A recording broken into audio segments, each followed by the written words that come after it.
Hello friends, welcome to Delta Rankers. Myself Shantanu Yash. Today we will talk about economy second chapter, economy and introduction. What chapter? Which chapter talk about economy and introduction? Economy and introduction.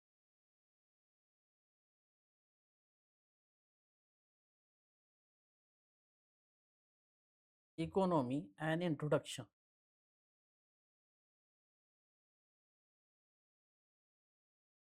अर्थव्यवस्था अर्थव्यवस्था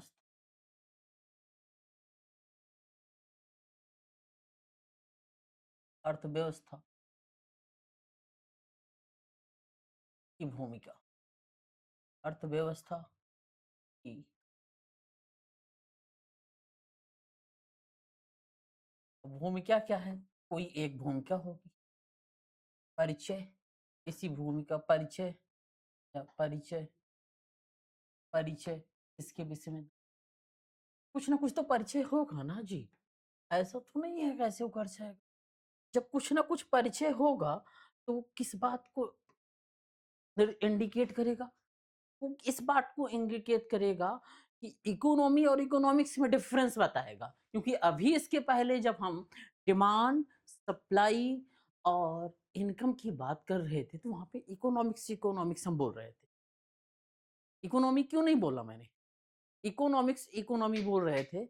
economy क्यों नहीं बोला हमने? Reason उसका था सबसे बड़ा कि जो इकोनॉमी है जो इकोनॉमी है, इकोनॉमी अर्थात अर्थव्यवस्था। अर्थव्यवस्था अर्थव्यवस्था क्या है? अर्थव्यवस्था एक एक्टिविटीज है, एक्टिविटी है, एक एक्टिविटी है। कैसी एक्टिविटी है? प्रक्रिया है, एक एक क्रियात्मक प्रक्रिया है, एक क्रिया है, एक क्रिया है। उस क्रिया में क्या है? उस क्रिया में हम देखते हैं कि कुछ काम करते कुछ काम करते हैं। तो जैसे कुछ काम कैसे कर लें हम? इन क्रियाओं में हम देखते हैं कि जैसे हम इन्वेस्टमेंट कर रहे हैं, निवेश कर रहे हैं, प्रोडक्शन कर रहे हैं, इसके साथ साथ हम कंजम्पशन कर। तो ये जो क्रिया होती है तीन चीजों पर ध्यान देती है। क्या करते हैं? तीन चीज करते हैं। फर्स्ट ऑफ ऑल क्या करते हैं? इन्वेस्टमेंट, इन्वेस्टमेंट, इन्वेस्टमेंट, निवेश, निवेश, निवेश। वहीं पर दूसरा देखते हैं हम क्या करते हैं? प्रोडक्शन, प्रोडक्शन, उत्पादन, उत्पादन। वहीं पर तीसरा हम देखते हैं क्या है? इन्वेस्टमेंट, प्रोडक्शन, देन थर्ड क्या होता है आपका? प्रोडक्शन के बाद कंजप्शन, कंजम्पशन, उपभोग, उपभोग। अब इन तीन माध्यमों से हम क्या करते हैं? इनकम प्राप्त करते हैं, कोई एक्टिविटी करते हैं। जैसे मान लीजिए कि कोई इंसान है, निवेश करता है। निवेश किस में करेगा? निवेश मान लो कि ये इंसान किसी प्रोफेशन प्रोफेशन प्रोफेशन प्रोफेशन मतलब व्यवसाय। व्यवसाय कैसे हो सकता?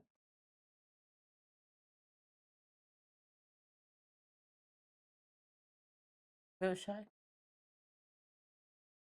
व्यवसाय इनका, जब इनका कुछ व्यवसाय है, क्या व्यवसाय हो सकता है? जैसे डॉक्टर, डॉक्टर हो सकते हैं,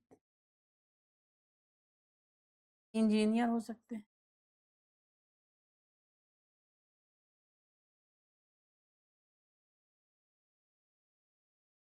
ऐसे ही अदर्स। इन सब चीजों में जब निवेश करते हैं तो हम देखते हैं कि ये क्या करते हैं? पहले ये जाते हैं एजुकेशन के लिए, तो हायर स्टडीज के लिए जाते हैं, तो डॉक्टरी के लिए ये क्या करते हैं, नीट की परीक्षा पास करते हैं, पीएमटी की ओर जाते हैं और वहां पर पास करने के पश्चात ये डॉक्टर के लिए एलिजिबल होते हैं किसी इंस्टीट्यूट में एजुकेशन लेने के। तो ये एजुकेशन लेते हैं तो वो अपने पीछे इन्वेस्टमेंट करते हैं, निवेश करते हैं। इस प्रकार के निवेश को फिजिकल इन्वेस्टमेंट, इस प्रकार के निवेश को physical investment, physical invest invest अर्थात भौतिक निवेश कहते हैं।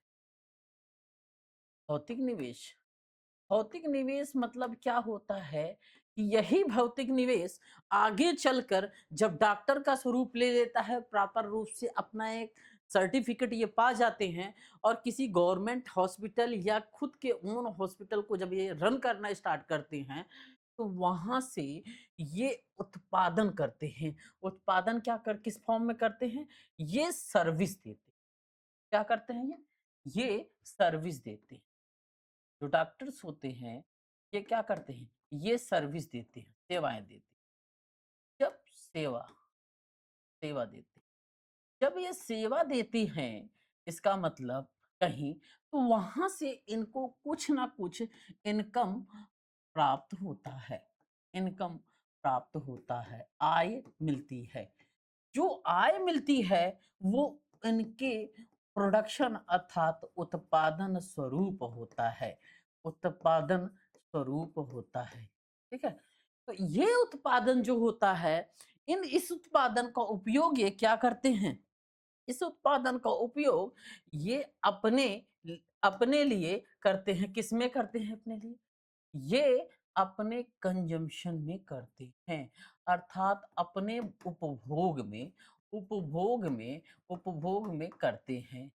ठीक है, अच्छा करते हैं तो क्या, जैसे इनको क्या चाहिए, इनको चाहिए क्लॉथ्स, कपड़े चाहिए, इनको क्या चाहिए, फूड चाहिए, खाना, इनको क्या चाहिए, रहने के लिए शेल्टर चाहिए, शेल्टर, ठीक, निवास, इनको क्या चाहिए, स्कूल चाहिए, स्कूल में एडमिशन चाहिए किसी को, इनके बच्चों को स्कूल, इनको क्या चाहिए, इनको इनको व्हीकल्स चाहिए, व्हीकल्स चाहिए, परिवहन चाहिए। तो परिवहन के लिए भी तो कुछ पैसा होगा। ऐसे ही इनके घर में कोई प्रोग्राम पड़ा हुआ है, प्रोग्राम है, प्रोग्राम है, फंक्शन है, फंक्शन है। तो इस कार्यक्रम के लिए भी तो पैसा चाहिए। तो जो यहाँ से ये उत्पादन करते हैं, तो उसको कहाँ पर ये स्पेंड करेंगे, कहाँ खर्चा करते हैं, अपने कंजप्शन के रूप में ये खर्चा करते हैं। जब कंजम्पशन के रूप में इन चीज़ों को खर्चा करते हैं, तो इनकी ज़रूरतें उत्पादन के माध्यम से कंप्लीट होने लगती हैं। अब इस एक्टिविटीज़ में आपको हमने बताया कि डॉक्टर हो गए, टीचर्स हो गए, ट्रेडर्स हो गए, ऐसे ही सो ऑन। तो ये ऐसे ही क्या करते हैं, पहले अपने आप पर पैसा खर्चा करते हैं। अपने आप मतलब फिजिकल इन्वेस्टमेंट करते हैं। तो जो पर्सन फिजिकल इन्वेस्टमेंट करता है, मान लीजिए ये है डॉक्टर्स, ये डॉक्टर हैं, एक डॉक्टर हैं। अब अपने लिए क्या किए, फिजिकल इन्वेस्टमेंट किए, फिजिकल इन्वेस्टमेंट किए। जैसे ही ये फिजिकल इन्वेस्टमेंट करते हैं, तो ये प्रोडक्शन करना स्टार्ट कर देती हैं। ठीक है, प्रोडक्शन, और प्रोडक्शन के साथ साथ जब ये डॉक्टर बन जाते हैं, तो ये प्रोडक्शन जैसे ही ये डॉक्टर बने, मतलब प्रोफेशनल डॉक्टर बन गए, ये प्रोफेशनल डॉक्टर बन गए ये, तो आप देखते हैं कि फिजिकल कैपिटल का फॉर्म ले लेते, फिजिकल कैपिटल, कैपिटल अर्थात आप देखते हैं भौतिक पूंजी का फॉर्म ले लेते हैं। जैसे ही ये प्रोफेशन में आते हैं, तो ये एक नॉलेज गेन करते हैं, उस नॉलेज के माध्यम से सोसाइटी में एक सेवा देते हैं। जब सोसाइटी में आप एक सेवा दोगे, तो सोसाइटी उस सेवा के सेवा के जो सेवा आपने दिया, उस सेवा के अर्थ में आपको क्या देगा, कुछ कुछ पैसा देगा, जिसे कहते हैं medium of exchange, medium of exchange. या लिक्विडिटी जिसे कहते हैं तरलता। तो आप ऐसा मीडियम ऑफ एक्सचेंज जिसे मनी के रूप में पाते हैं, उससे आप क्या करते हैं? अपना उपभोग करते हैं। सर्विस दिए, सर्विस उत्पादन के रूप में हुई। अब इसके माध्यम से आप अपनी डिमांड जनरेट करते हैं। डिमांड कैसे होगी? इनकम के अनुसार जनरेट होगी। अर्थात इनकम अगर ₹10 है तो डिमांड भी ₹10 की होगी। इनकम अगर ₹100 है तो डिमांड भी ₹100 की होगी। इनकम अगर ₹5000 है तो डिमांड भी 5000 की होगी। और जैसे ही डिमांड बढ़ेगी वैसे ही सप्लाई भी होगी। सप्लाई डिमांड के अनुसार होगी। इस प्रकार से जिस देश का फिजिकल कैपिटल जितना अच्छा होता है, उस देश का डेवलपमेंट उतना अच्छा होता है, क्योंकि उस देश में स्किल वर्कर ज़्यादा होते हैं और स्किल वर्कर अपना काम करके एक्टिविटीज़ के माध्यम से अर्न करते हैं। अर्न वो माध्यम जो होता है, सर्विस होता है, उस सर्विस के माध्यम से अर्न करके प्रोडक्शन करते हैं। प्रोडक्शन मतलब अर्न क्या? एक स्वरूप है। उत्पादन करते हैं। जैसे उन्होंने क्या किया, कोई फॉर्च्यूनर बना रहा है, कोई स्विफ्ट डिज़ायर बना रहा है, कोई टी-शर्ट हम पहने हैं ना तो कोई टी-शर्ट बना रहा है। तो कुछ ना कुछ कोई व्हीट गेहूँ से फ्लोर आटा बना रहा है, कोई मैज़ से आटा बना रहा है। तो आप एक-एक फ़ॉर्म में परिवर्तन प्रोसेस होते हुए देख रहे हैं, तो ये जो फ़ॉर्म में परिवर्तन हो रहा है, वो उत्पादन का स्वरूप है। ये कहीं न कहीं ये अपनी सेवा उसमें देते हैं, सर्विस करते हैं। तो ये उसके स्वरूप में परिवर्तन करके अब एक आय अर्जित करते हैं। यही आय वो अपनी उपभोग अर्थात अपनी ज़रूरतों की पूर्ति के रूप में खर्च करते हैं। अर्थात इसी सोसाइटी में, इसी बाज़ार में, मार्केट में वो इनकम करते हैं, इसी मार्केट में वे क्या करते हैं? स्पेंड करते हैं। जहाँ तक है समझ में आ गया होगा। अर्थात अर्थशास्त्र के अंदर वो एक्टिविटीज़ इकोनॉमिक्स के अंदर इकोनॉमिक्स के अंदर that which activities related to bit of function just like of as like of doctor, teachers, any company founders। मतलब अर्थशास्त्र के अंदर अर्थव्यवस्था के माध्यम से एक ऐसी एक्टिविटी करना जिससे एक आय अर्जित हो, आय के माध्यम से अपनी ज़रूरतों को पूरा करना, वो अर्थव्यवस्था कहलाता है। क्लियर? अर्थव्यवस्था कहलाता है। समझ में आ गया होगा। जैसे ही ये समझ में आता है तो एक्टिविटीज़ भी हम समझ लेते हैं। अब एंगेज पीपल जो एक्टिविटीज़ होते हैं वो बहुत एंगेज होते हैं। हर जगह से आप उठा के देख लो। कोई अपना सेल्फ बिज़नेस किया हुआ है, जो कोई टी का स्टॉल लगाया हुआ है, कोई फूडिंग का स्टॉल लगाया हुआ है, कोई कंपनी खोला हुआ है, कोई रेफ्रिजरेटर का फैक्ट्री लगाया हुआ है। कोई इसके साथ-साथ प्लास्टिक की चीज़ें फैक्ट्री लगाया हुआ है, कोई वॉच बना रहा है, कोई टी-शर्ट बना रहा है, कोई जीन्स बना रहा है, कोई टी स को कोई इसके साथ-साथ क्या कर रहा है कि मैरिज जो हो रही है, उस मैरिज के प्रोग्राम को क्या कर रहा है, मैनेज कर रहा है। कोई बिल्डिंग कंस्ट्रक्शन का काम कर रहा है, कोई लैपटॉप बना रहा है, कोई मॉनिटर बना रहा है, कोई चेयर बना रहा है। तो ऐसे सभी लोग कुछ ना कुछ काम कर रहे हैं और ये जो लोग काम कर रहे हैं, कहीं न कहीं ये फिज़िकल कैपिटल के फॉर्म में काम कर रहे हैं, अर्थात भौतिक पूँजी के रूप में काम कर रहे हैं, क्योंकि इनको इसके पहले ये इस चीज़ जो काम करने जा रहे हैं, इसका स्किल इनको मालूम है और इस स्किल के माध्यम से ये मार्केट से एक इनकम इनकम अडॉप्ट कर रहे हैं, इनकम अर्जित कर रहे हैं। उस इनकम के माध्यम से ये अपनी माँग जनरेट कर रहे हैं और माँग के माध्यम से ये अपने आप की इच्छाओं की पूर्ति करते हैं। यहाँ तक लाइन समझ में आ गई हो। जब यहाँ तक लाइन समझ में आ गई होगी, तो हम समझते हैं कि इकोनॉमिक एक्टिविटीज़ क्या होती है? 10 सेकंड, 10 सेकंड। इकोनॉमिक एक्टिविटीज़ क्या होती?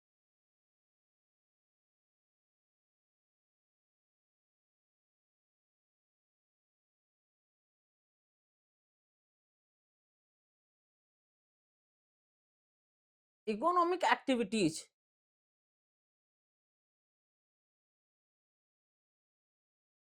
अर्थशास्त्र की जो क्रियाएं होती हैं वो क्या होती हैं? जब इकोनॉमिक एक्टिविटीज हम देखते हैं तो उसमें जैसे कौन कौन इकोनॉमिक एक्टिविटीज करते हैं अगर कॉमन सेंस का यूज किया जाए तो ये पर्सन है, ये क्या है, ये डॉक्टर है। डॉक्टर हैं, डॉक्टर क्या है, इनके पास कौन सा स्किल है, इनके पास इस डॉक्टर वाली स्किल है, डॉक्टर वाली कौशल है, कौशल है।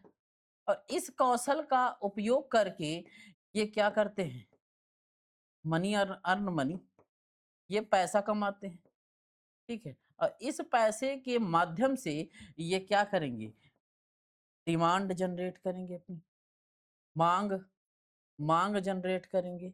जैसे ही ये मांग जनरेट करेंगे, इस मांग के माध्यम से सप्लाई होगी और ये सप्लाई सुचारू रूप से सस्टेनेबल सस्टेनेबल सस्टेनेबल रूप से चलती रहे, सस्टेनेबल रूप से चलती रहे, तो सतत सतत रूप से चलती रहे, तब हम कहते हैं ये सस्टेनेबल डेवलपमेंट की ओर जा रहा है, सस्टेनेबल डेवलपमेंट की ओर जा रहा है। क्लियर? सतत विकास की ओर जा रहा है। अर्थात अब ऐसा क्षण नहीं आएगा जिस दिन तुम्हें खाना नहीं मिलेगा। अर्थात अब ऐसा क्षण नहीं आएगा जिस दिन तुम्हें काम नहीं मिलेगा। अब ऐसा समय नहीं आएगा जिस दिन ये होगा, अब तो 2 महीना काम नहीं मिलेगा, तो अब खाने में प्रोटीन की कटौती करनी पड़ेगी। अब खाने में ये वाली चीज़, थाली से दाल हटाना पड़ेगा, थाली से एग्स हटाने पड़ेंगे, थाली से मिल्क हटाने पड़ेंगे, थाली से ब्रेड हटाने पड़ेंगे। ये सिचुएशन सोचने का दोबारा आपके पास ऐसी अपॉर्च्युनिटी नहीं आएगी कि सोचें, क्योंकि आपको सतत रूप से काम मिलेगा और काम मिलेगा तो आप कहीं न कहीं आय तो अर्जित करेंगे ना। आय अर्जित करेंगे तो आप अपनी माँग को निरंतर रूप से बनाए रखेंगे और माँग जब निरंतर रूप से बनी रहेगी तो वही कहीं न कहीं आपकी सप्लाई की निरंतरता को बनाए रखती है। यहाँ तक समझ में आ गया होगा।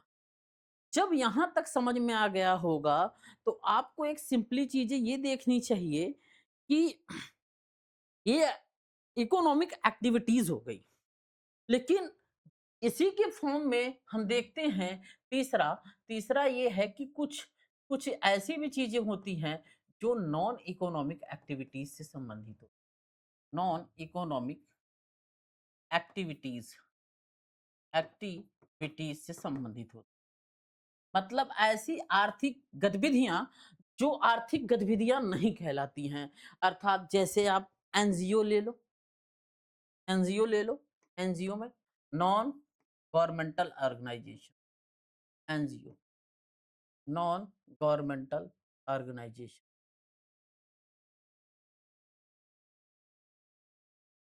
ऑर्गेनाइजेशन,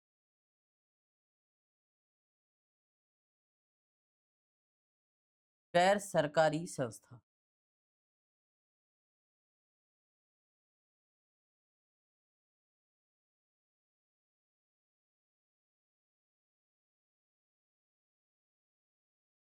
इस गैर सरकारी संस्था में आप देखते हैं, जो सरकारी संस्था नहीं होती है, उसमें सोसाइटी ज़्यादा भाग लेती है।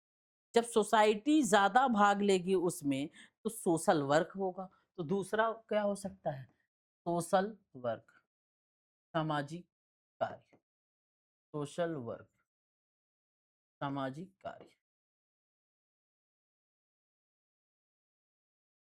जब सामाजिक कार्य होंगे, इसका मतलब है सोसाइटी के वेलफेयर से संबंधित होती है। ये क्या होंगे? सोशल वेलफेयर से संबंधित होंगे,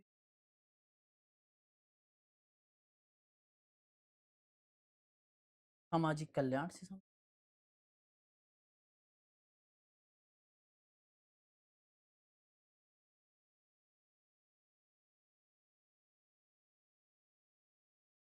ठीक है।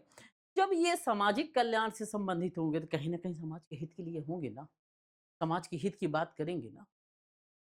वहीं पर हम देखते हैं सोशल वर्क के साथ-साथ यहाँ पर क्या होगा, जैसे रिलीजियस एक्टिव धार्मिक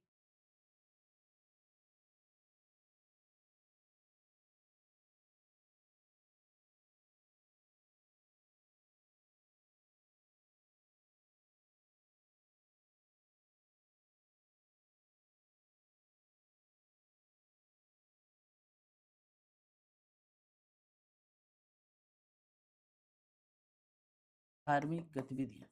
ये जो धार्मिक गतिविधियाँ हैं, वो धर्म के कल्याण के लिए होंगी। जैसे अलग-अलग धर्म के अपनी-अपनी धार्मिक गतिविधियाँ होती हैं, तो वो उस धर्म के धार्मिक गतिविधियों के लिए होंगी। तो ये सब जो कार्य होंगे, ये सब जो वर्क होंगे, वो नॉन इकोनॉमिक एक्टिविटीज़ में गिनेंगे। अर्थात यहाँ से हम आय ग्रहण नहीं करते, आय जनरेट नहीं करते, आय अर्जित नहीं करते, बल्कि हम खुद डोनेशन देते हैं इस चीज को अच्छा बनाने।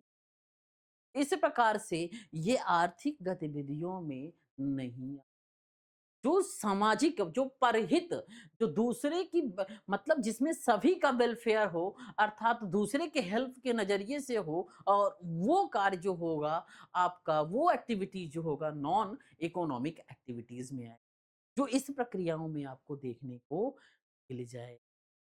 क्लियर? जब ऐसे ही देख लेते हैं, तो हम देखते हैं कुछ जो है टाइप्स ऑफ इकोनॉमी होती है। आप देखते हैं टाइप्स ऑफ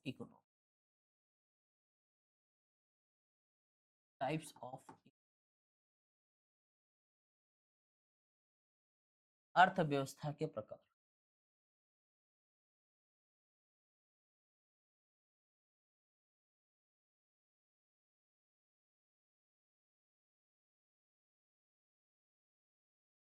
जब अर्थव्यवस्था के प्रकार की बात करते हैं, तो अर्थव्यवस्था डिफरेंट डिफरेंट टाइप्स की होती है।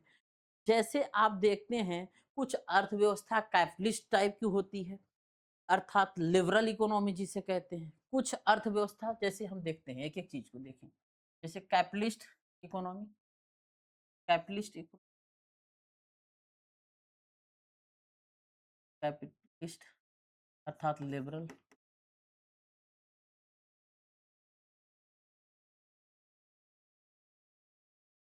पूंजीवादी अर्थव्यवस्था,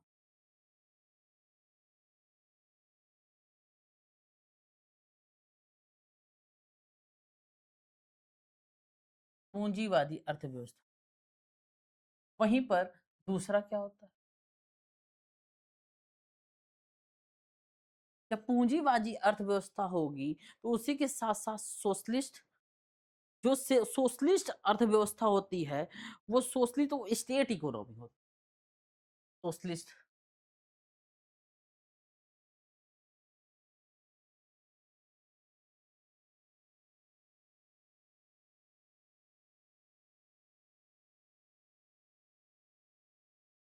समाजवादी अर्थव्यवस्था।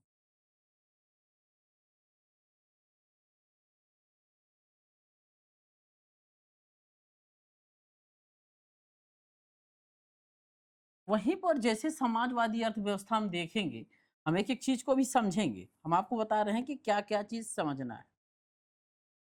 तो वहीं पर हम देखते हैं मिक्स्ड इकोनॉमी, मिश्रित मिश्रित अर्थव्यवस्था। मिक्स्ड इकोनॉमी देखते हैं,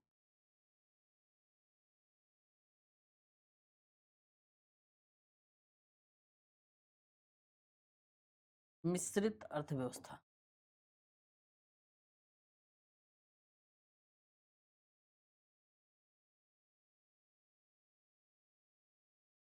मिश्रित अर्थव्यवस्था।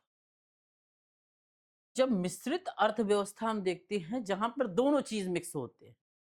इन दोनों को मिलाकर हम देखते हैं, ये दोनों जो मिक्स होते हैं, ये based on central role of government होते हैं। अर्थात based on central role of government होते हैं। आगे हम बताएँगे क्यों। Based on central role of government, based on central role of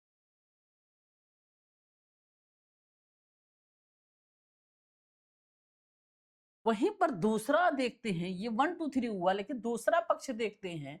यहाँ पे अगर देखें तो ये 4th होगा और इसके आगे देखेंगे तो ये 5th होगा। एक होता है ओपन इकोनॉमी, ओपन इकोनॉमी इसे कहते हैं खुली अर्थव्यवस्था।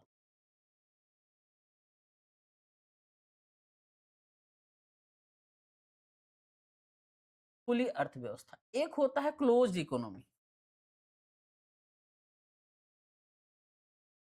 जिसे कहते हैं बंद अर्थव्यवस्था।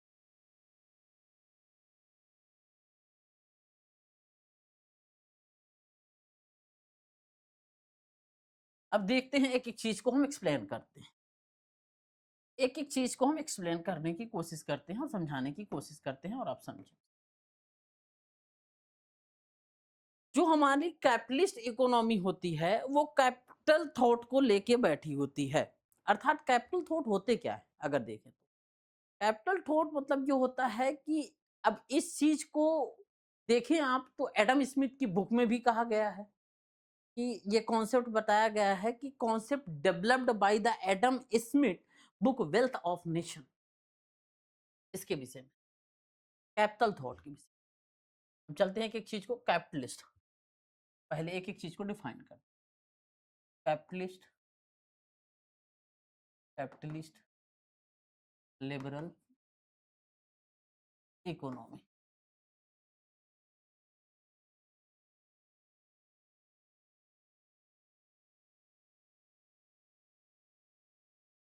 जब इस चीज को हम देखते हैं कैपिटलिस्ट लिबरल इकोनॉमी, इसमें देखते हैं कि इस कॉन्सेप्ट को जो दिया गया, अर्थात कॉन्सेप्ट जो दिया गया डेवलप्ड, तो इस कैपिटलिस्ट थॉट्स पे ही है। और उसको देने वाले जो थे एडम स्मिथ थे। वेल्थ ऑफ नेशन उनकी बुक है। उनको जो देने वाले थे वो एडम स्मिथ हैं। डेवलप्ड इकोनॉमी, डेवलप्ड इकोनॉमी से संबंधित हो, विकसित, विकसित अर्थव्यवस्था, डेवलप्ड इकोनॉमी संबंधित होती है। इस थॉट को जो देने वाले हैं, इस कॉन्सेप्ट को जो देने वाले हैं वो एडम स्मिथ थे। एडम स्मिथ ने, एडम स्मिथ की एक बुक थी, उस बुक का नाम था wealth of nation, wealth of nation. इस बुक में उन्होंने बताया था कि कैपिटलिस्ट इकोनॉमी कैसे डेवलप्ड इकोनॉमी होती है और इस बुक की जो सोच होती है वो कैसे कैपिटलिस्ट इकोनॉमी थॉट को बताती है, वो चीज बताई गई है इस वेल्थ ऑफ नेशन में। किसके द्वारा? एडम स्मिथ के द्वारा। जब एडम स्मिथ ये बता देते हैं तो इसमें हम देखते हैं कि ये जो यहाँ पर जो उत्पादन होता है, उत्पादन भी होगा ना, ठीक है, इसमें जो उत्पादन होता है, उत्पादन, प्रोडक्शन, प्रोडक्शन, उत्पादन, उत्पादन, जो उत्पादन होता है तो यहाँ पर जो मार्केट होती है, उत्पादन, जो मार्केट होती है उत्पादन के मामले में, वो डिसीजन लेती है किस तरह का उत्पादन होगा। जैसे ये बाजार है, मान लो ये बाजार है, तो यहाँ पर लोग दुकान लगा के बैठे हुए हैं। तो इस एरिया से कुछ लोग जा रहे हैं, इस एरिया से कुछ लोग जा रहे हैं, इस एरिया से कुछ लोग जा रहे हैं खरीदने के, इस एरिया से कुछ लोग जा रहे हैं, इस एरिया से कुछ लोग जा रहे हैं, इस एरिया से कुछ लोग जा रहे हैं। ये मार्केट है, ये बाजार है। तो ये बाजार डिसीजन लेता है, निर्णय लेता है कि किस तरह का उत्पादन होगा, डिसीजन लेता है।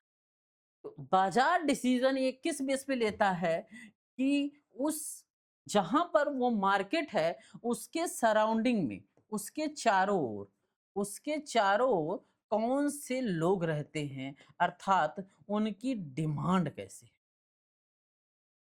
मांग क्या है। और मांग जो होती है वहां के लोगों की इनकम पर निर्धारित होती है, आय पर निर्धारित होती है।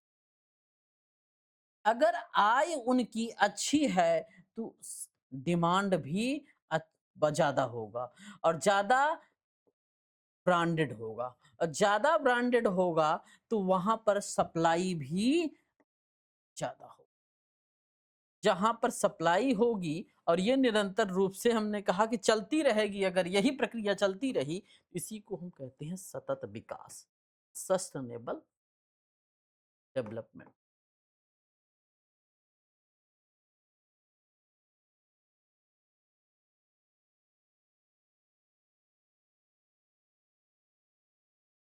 विकास का, जहां तक आपको समझ में आ गया। अब जैसे ही देखते हैं तो इस कैपिटलिस्ट जो थॉट होती है, इसमें गवर्नमेंट का जो इंटरफियरेंस होता है वो लेजिस फेयर होता है। लेजिस फेयर अर्थात गवर्नमेंट का इंटरफियरेंस जीरो होता है।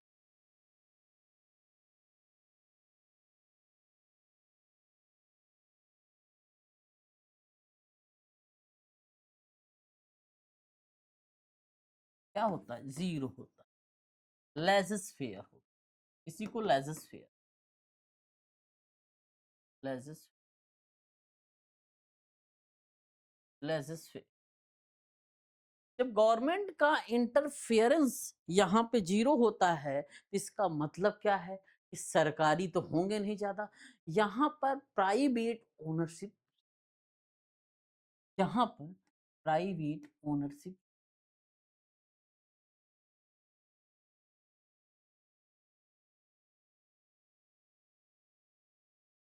प्राइवेट ओनरशिप ज्यादा होता है। जहां पर प्राइवेट ओनरशिप ज्यादा होता है वहां पर जो डिस्ट्रीब्यूशन होता है, अनइक्वल डिस्ट्रीब्यूशन ऑफ रिसोर्स, संसाधनों का बंटवारा असमान, unequal distribution of source, unequal distribution of sources, संसाधनों का बंटवारा, बंटवारा असमान।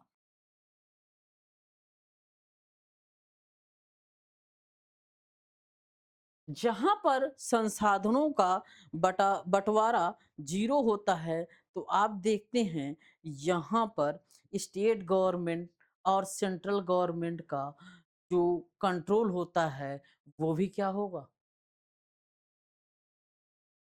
इसका मतलब लेजिस फेयर तभी हो। तो कुल मिला के ये इकोनॉमी फ्री इकोनॉमी होती है, निजी इकोनॉमी होती है। लोग खुद का अपना रोजगार जनरेट करते हैं, लोग खुद अपनी फैक्ट्री एजेंसी अपना काम स्टार्ट करते हैं, स्टार्टअप टाइप। मार्केट यहाँ पे डिसीजन लेती है कि मांग कैसी है, कैसे लोग काम करेंगे, कौन सा चीज का उत्पादन करना चाहिए, कौन सी फैक्ट्री लगनी चाहिए, कौन सी फैक्ट्री नहीं लगनी चाहिए, इसका डिसीजन मार्केट लेता है। और मार्केट वहां के लोगों के आय के अनुसार ये निर्णय, जहां तक है ये पॉइंट आपको समझ में आ गया हो। अर्थात ऐसे परिदृश्य विश्व के किस एरिया में देखने को मिलते हैं? ऐसे परिदृश्य विश्व के किस एरिया में देखते हैं मैप में।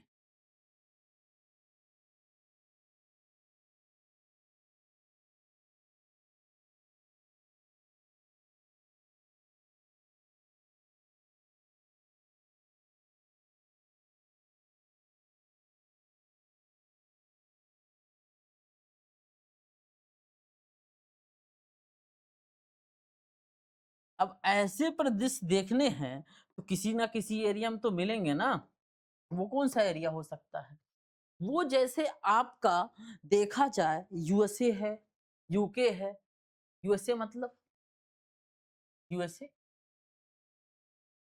United state of India, United state of India, United state of America, sorry, United state of America, संयुक्त राज्य अमेरिका, संयुक्त राज्य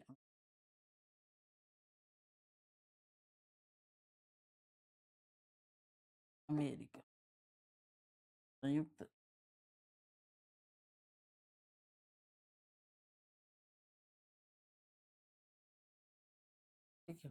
अब इस प्रकार से अगर संयुक्त राज्य अमेरिका अर्थात यूनाइटेड स्टेट ऑफ अमेरिका, तो दिन सेकंड क्या हो सकता है? यूनाइटेड किंगडम, यूनाइटेड किंगडम अर्थात यूके।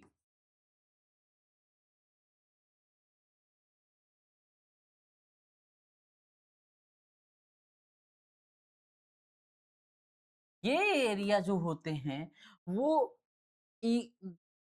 कैपिटलिस्ट इकोनॉमी की बात करते हैं, लिबरल होते हैं। इसीलिए देखिए यहाँ पर ऐसा क्यों कैपिटलिस्ट है, क्योंकि यहाँ पर आप देखेंगे फिजिकल कैपिटल सबसे ज्यादा, अर्थात स्किल सबसे ज़्यादा है। और जहाँ पर स्किल सबसे ज़्यादा होता है, वहाँ पे आप जानते हैं कि डेवलपमेंट होना ही होना है, क्योंकि जहाँ पर स्किल होगा, वहाँ पे लोग अवेयर ज़्यादा होंगे। आप जानते हैं, जहाँ पर स्किल होगा, तो वहाँ पे लोग क्या होंगे? अवेयर ज़्यादा होंगे, अर्थात जागरूक ज़्यादा होंगे। जहाँ पे लोग जागरूक ज़्यादा होंगे, तो 2 चीज़ करेंगे, या तो गवर्नमेंट जॉब करेंगे, या तो प्राइवेट जॉब करेंगे। और आप देखते हैं कि जो ज़्यादा जागरूक हैं, वो अपना ओन बिज़नेस करते हैं, ओन बिज़नेस करते हैं, अर्थात ओन बिज़नेस करते हैं। और जो ओन बिज़नेस करते हैं, आप देखते हैं कि उनका उनका सेल्फ बिज़नेस ज़्यादा प्रोडक्टिव होता है। क्योंकि ऐसा क्यों प्रोडक्टिव होता है? रीज़न क्या है कि उनको उस एरिया का अच्छा खासा स्किल होता है। जिसको उस एरिया का अच्छा खासा स्किल होता है, तो इसका मतलब है कि वो कहीं न कहीं पहले से अपने पास एक नॉलेज अर्जित किया रहता है, एक नॉलेज अर्जित किया रहता है as a professional, as a professional व्यावसायिक रूप से। और जो प्रोफ़ेशनल नॉलेज इकट्ठा किया रहता है, वही जो होता है उसका फ़िज़िकल कैपिटल कहलाता है। यहाँ तक समझ में आ गया। और फिजिकल कैपिटल ही ये डिसाइड करता है कि किसी देश में कितने फिजिकल कैपिटल वाले लोग हैं। और जितने अधिक किसी देश, राज्य, जिले, खंड में होंगे, ब्लॉक में, उतना ही अधिक आप देखेंगे लोग जागरूक होंगे, और उतना ही अधिक देखेंगे वहां विकास चरम पर होगा। विकास की प्रक्रिया बहुत तेज चलती है, क्योंकि वहाँ पर लेज़र इकोनॉमी होती है, अर्थात सरकार का इंटरफेरेंस। अब आपको कैपिटलिस्ट इकोनॉमी समझ में आ गया। जब कैपिटलिस्ट इकोनॉमी समझ में आ गया होगा, तो उसी पड़ाव में हम दूसरा चलते हैं। क्या था वो? क्या जो हम किया? अब दूसरा चलते हैं सोशलिस्ट, अर्थात स्टेट इकोनॉमी।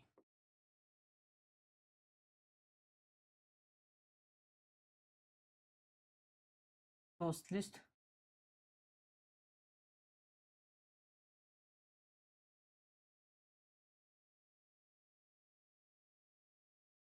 स्टेट इकोनॉमी,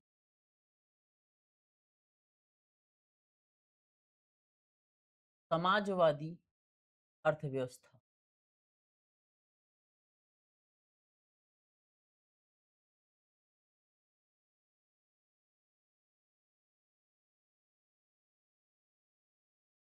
जब समाजवादी अर्थव्यवस्था में चलते हैं, तो जब समाजवादी अर्थव्यवस्था में चलते हैं, तो इसका मतलब क्या है कि ये किस कॉन्टेक्स्ट में बात करेगा?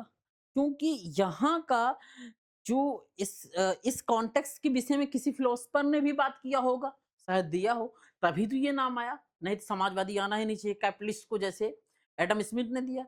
तो इसको जो देने वाले फिलोसोफर हैं, वो जर्मन फिलोसोफर कार्ल मार्क्स हैं। कौन है वो? जर्मन फिलोसोफर कार्ल मार्क्स ने इसके विषय में बात की है। German philosopher Karl Marx, German philosopher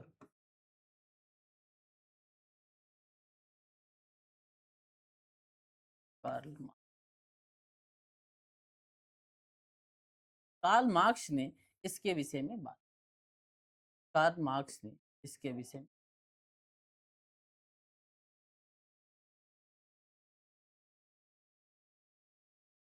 Karl marks.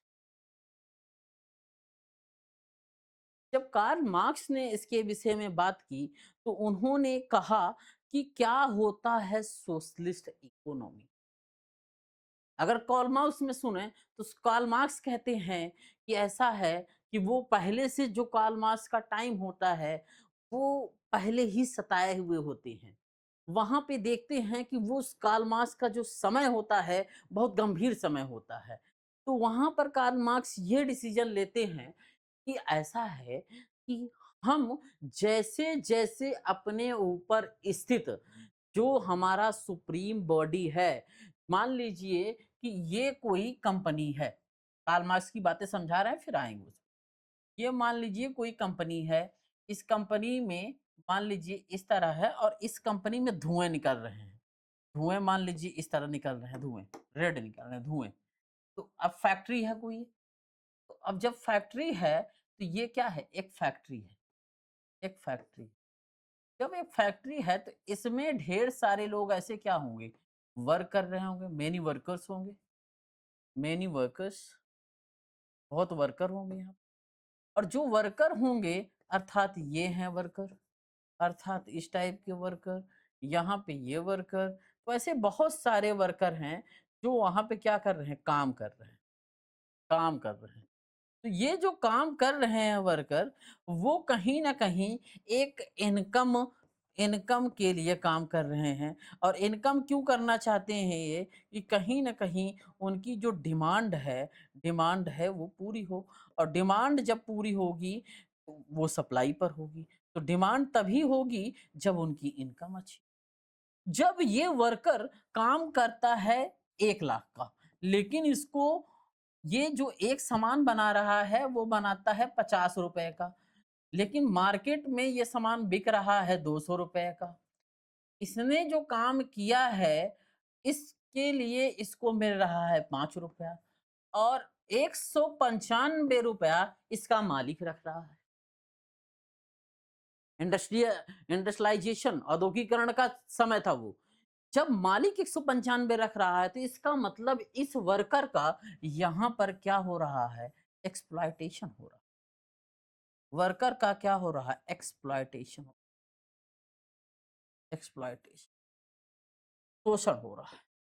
जब इस वर्कर का शोषण हो रहा है तो एक न एक दिन ये तो अवेयर होगा ना, क्योंकि अब ये वर्कर धीरे धीरे पहले तो काम करता था, फिर धीरे धीरे क्या हुआ? सुपरवाइजर, उसके बाद उससे मैनेजमेंट, फिर सीईओ सबके साथ बैठने लगा, तो वैसे वैसे इसका नॉलेज का लेवल इस वर्कर का बढ़ता जाएगा। जहां जैसे ही नॉलेज, ज्ञान का लेवल इसका बढ़ेगा, ज्ञान का लेवल बढ़ेगा, तो ये देखना इसके पास थॉट प्रोसेस भी बढ़ती जाएगी। थॉट प्रोसेस अर्थात सोचने की प्रक्रिया बढ़ती जाएगी। जब सोचने की प्रक्रिया बढ़ेगी, तो कहीं न कहीं एक नवाचार ये लाएगा और नवाचार के रूप में ये सोचेगा, ये तो हमारा शोषण हो रहा है। हमसे 12 घंटा काम लिया जा रहा है, हमें ₹5 दिया जा रहा है। 195 मालिक कमा रहा है। तो वो ये सोचेगा या तो हम मालिक से लड़ें और मालिक से तभी हम लड़ सकते हैं जब इन सारे वर्करों की लॉबी एक हो जाए और सारे वर्कर एक होके मालिक से बात रखें या तो हड़ताल करें। यही कार्ल मार्क्स ने किया था। और यही जब कार्ल मार्क्स ने किया था, तो कार्ल मार्क्स ने कहा था कि अब हमारे ऊपर जो मालिक है, वो नहीं होगा, कंट्रोल करने वाली सरकार नहीं, हम खुद चलाएँगे। और उसके लिए इन्होंने कहा था सभी को समान आवश्यकताओं के लिए समान पैसे चाहिए। ये नहीं है किसी को ₹50 दे रहे हो, किसी को इतना। सभी काम करेंगे आवश्यकताओं के अनुसार उनका। यहीं पर कार्ल मार्क्स आगे कहेंगे एलिनेशन, ए मतलब वंचना की कंडीशन, एकाकीपन की कंडीशन की बात करेंगे, स्ट्रक्चर सुपर स्ट्रक्चर की बात करेंगे। तो ये जो बातें चल रही हैं, ये कार्ल मार्क्स की बातें थी। कार्ल मार्क्स कहते थे कि हमारा शोषण हो रहा है, ये शोषण कर रहे हैं। इस शोषण को हटाना है तो हम सभी को एक होना पड़ेगा। हम सभी को एक होके इस चीज़ को हटाना पड़ेगा। कार्ल मार्क्स कहते थे हमें व्यवस्था में सुधार नहीं करनी है, व्यवस्था को हटा देना है। अर्थात कार्ल मार्क्स एक लेफ्ट लेफ्टिज्म थे। उन्होंने कहा कि हमें व्यवस्था को हटाना है, व्यवस्था में सुधार नहीं करना है, व्यवस्था ही पूरी गड़बड़ है। ठीक है? तो कार्ल मार्क्स मोटा-मोटा आपको समझ में आ गए होंगे। तो अब जब आपकी समाजवादी अर्थव्यवस्था आती है, तो उसमें स्टेट जो है सिग्निफिकेंस होल्ड्स हो, क्योंकि कार्ल मार्क्स ने बताया था स्टेट सब कुछ कर रहा है। तो स्टेट का सिग्निफिकेंस होल्ड्स होता है, महत्वपूर्ण महत्वपूर्ण हाथ। State significance holds, then second point, state significance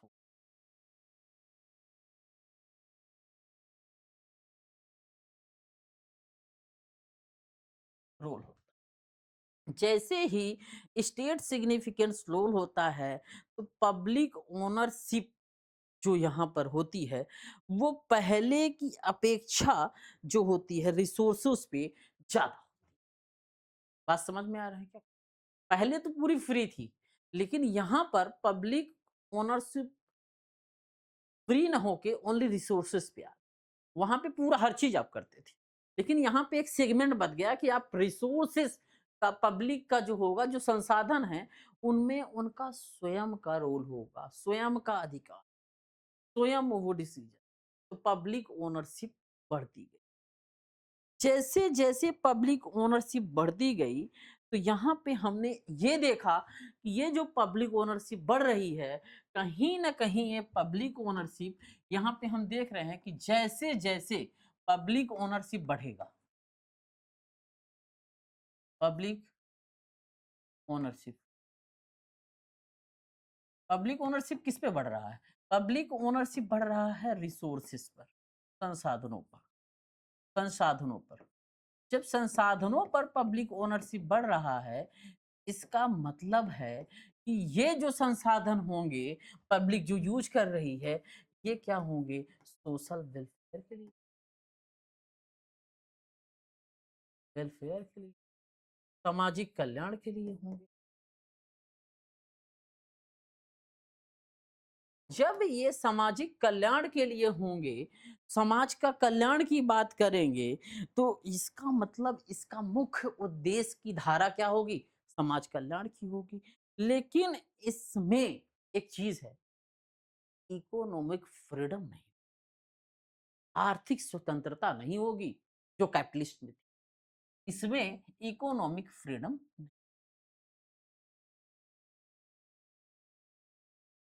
economic freedom, आर्थिक स्वतंत्रता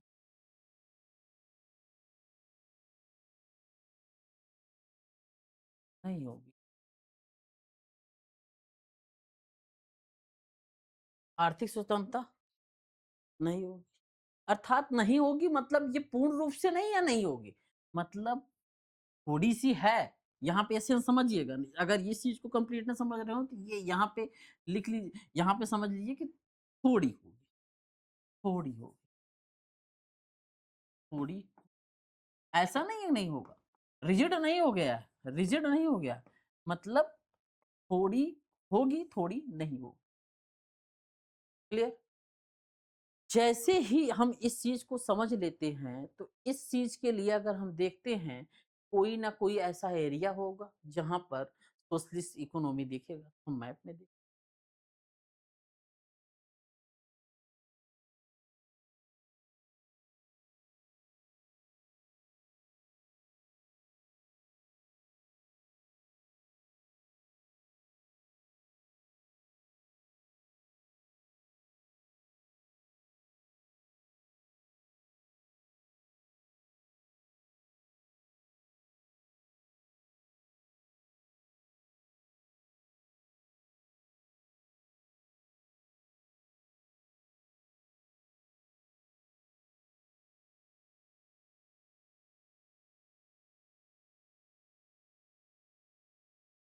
जो ये एरिया होगा, ये वाला एरिया,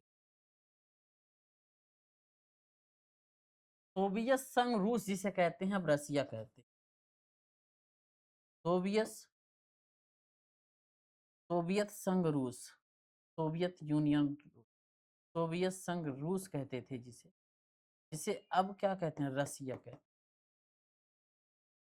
रसिया, ये रसिया, जो रसिया है, इस परसेप्शन पे हम देखते हैं कि यहाँ पर सोशलिस्ट इकोनॉमी की सोच देखी, कि यहाँ पर गवर्नमेंट जो है वो स्टेट पर्सपेक्टिव है, और उसके साथ साथ यहाँ पे ये देखा जाता है कि आर्थिक स्वतंत्रता उतना नहीं है जो पहले, अर्थात कार्ल मार्क्स की थॉट यहाँ पे दिखती,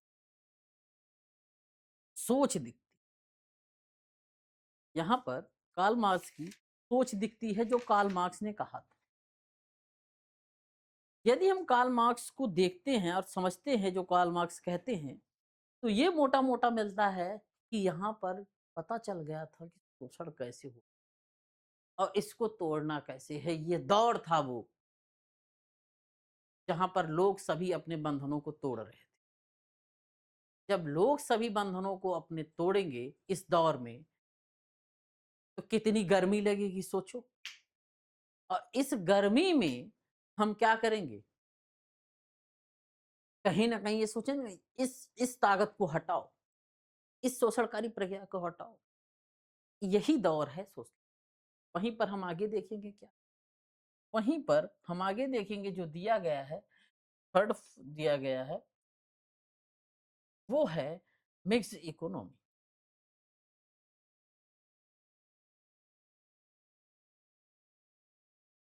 मिक्स्ड इकोनॉमी,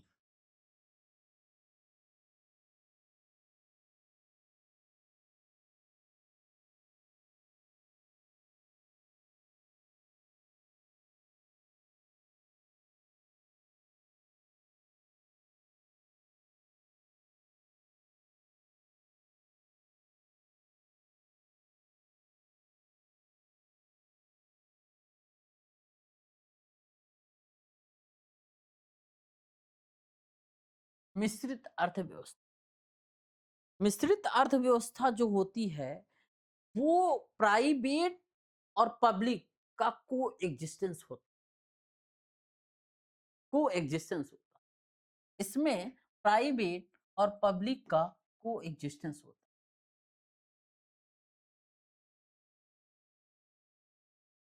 को existence of private and public,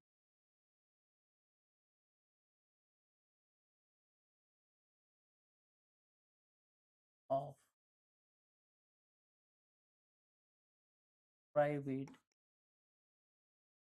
public, coexistence of private and public क्या होता है, दोनों का समावेश, दोनों लोग होते हैं। कहते हैं खिचड़ी, जैसे अपने यहाँ एक शब्द है खिचड़ी, तो सभी लोग मिक्स होते हैं। जब सभी लोग को एग्जिस्टेंस होते हैं, तो इसमें स्टेट गवर्नमेंट का रोल जो होता है वो लिमिटेड हो। स्टेट गवर्नमेंट का रोल क्या होता है, स्टेट गवर्नमेंट का रोल जो होता है लिमिटेड। जब स्टेट गवर्नमेंट का रोल वो होता है, तो हम देखते हैं कि हमें ये मिलता है कि ये लिमिटेड जो है स्टेट गवर्नमेंट ये जो लिमिटेड हैं, वो इस प्रकार से हैं कि वो करेंगे, अपना रोल निभाएंगे, लेकिन कंप्लीटली नहीं।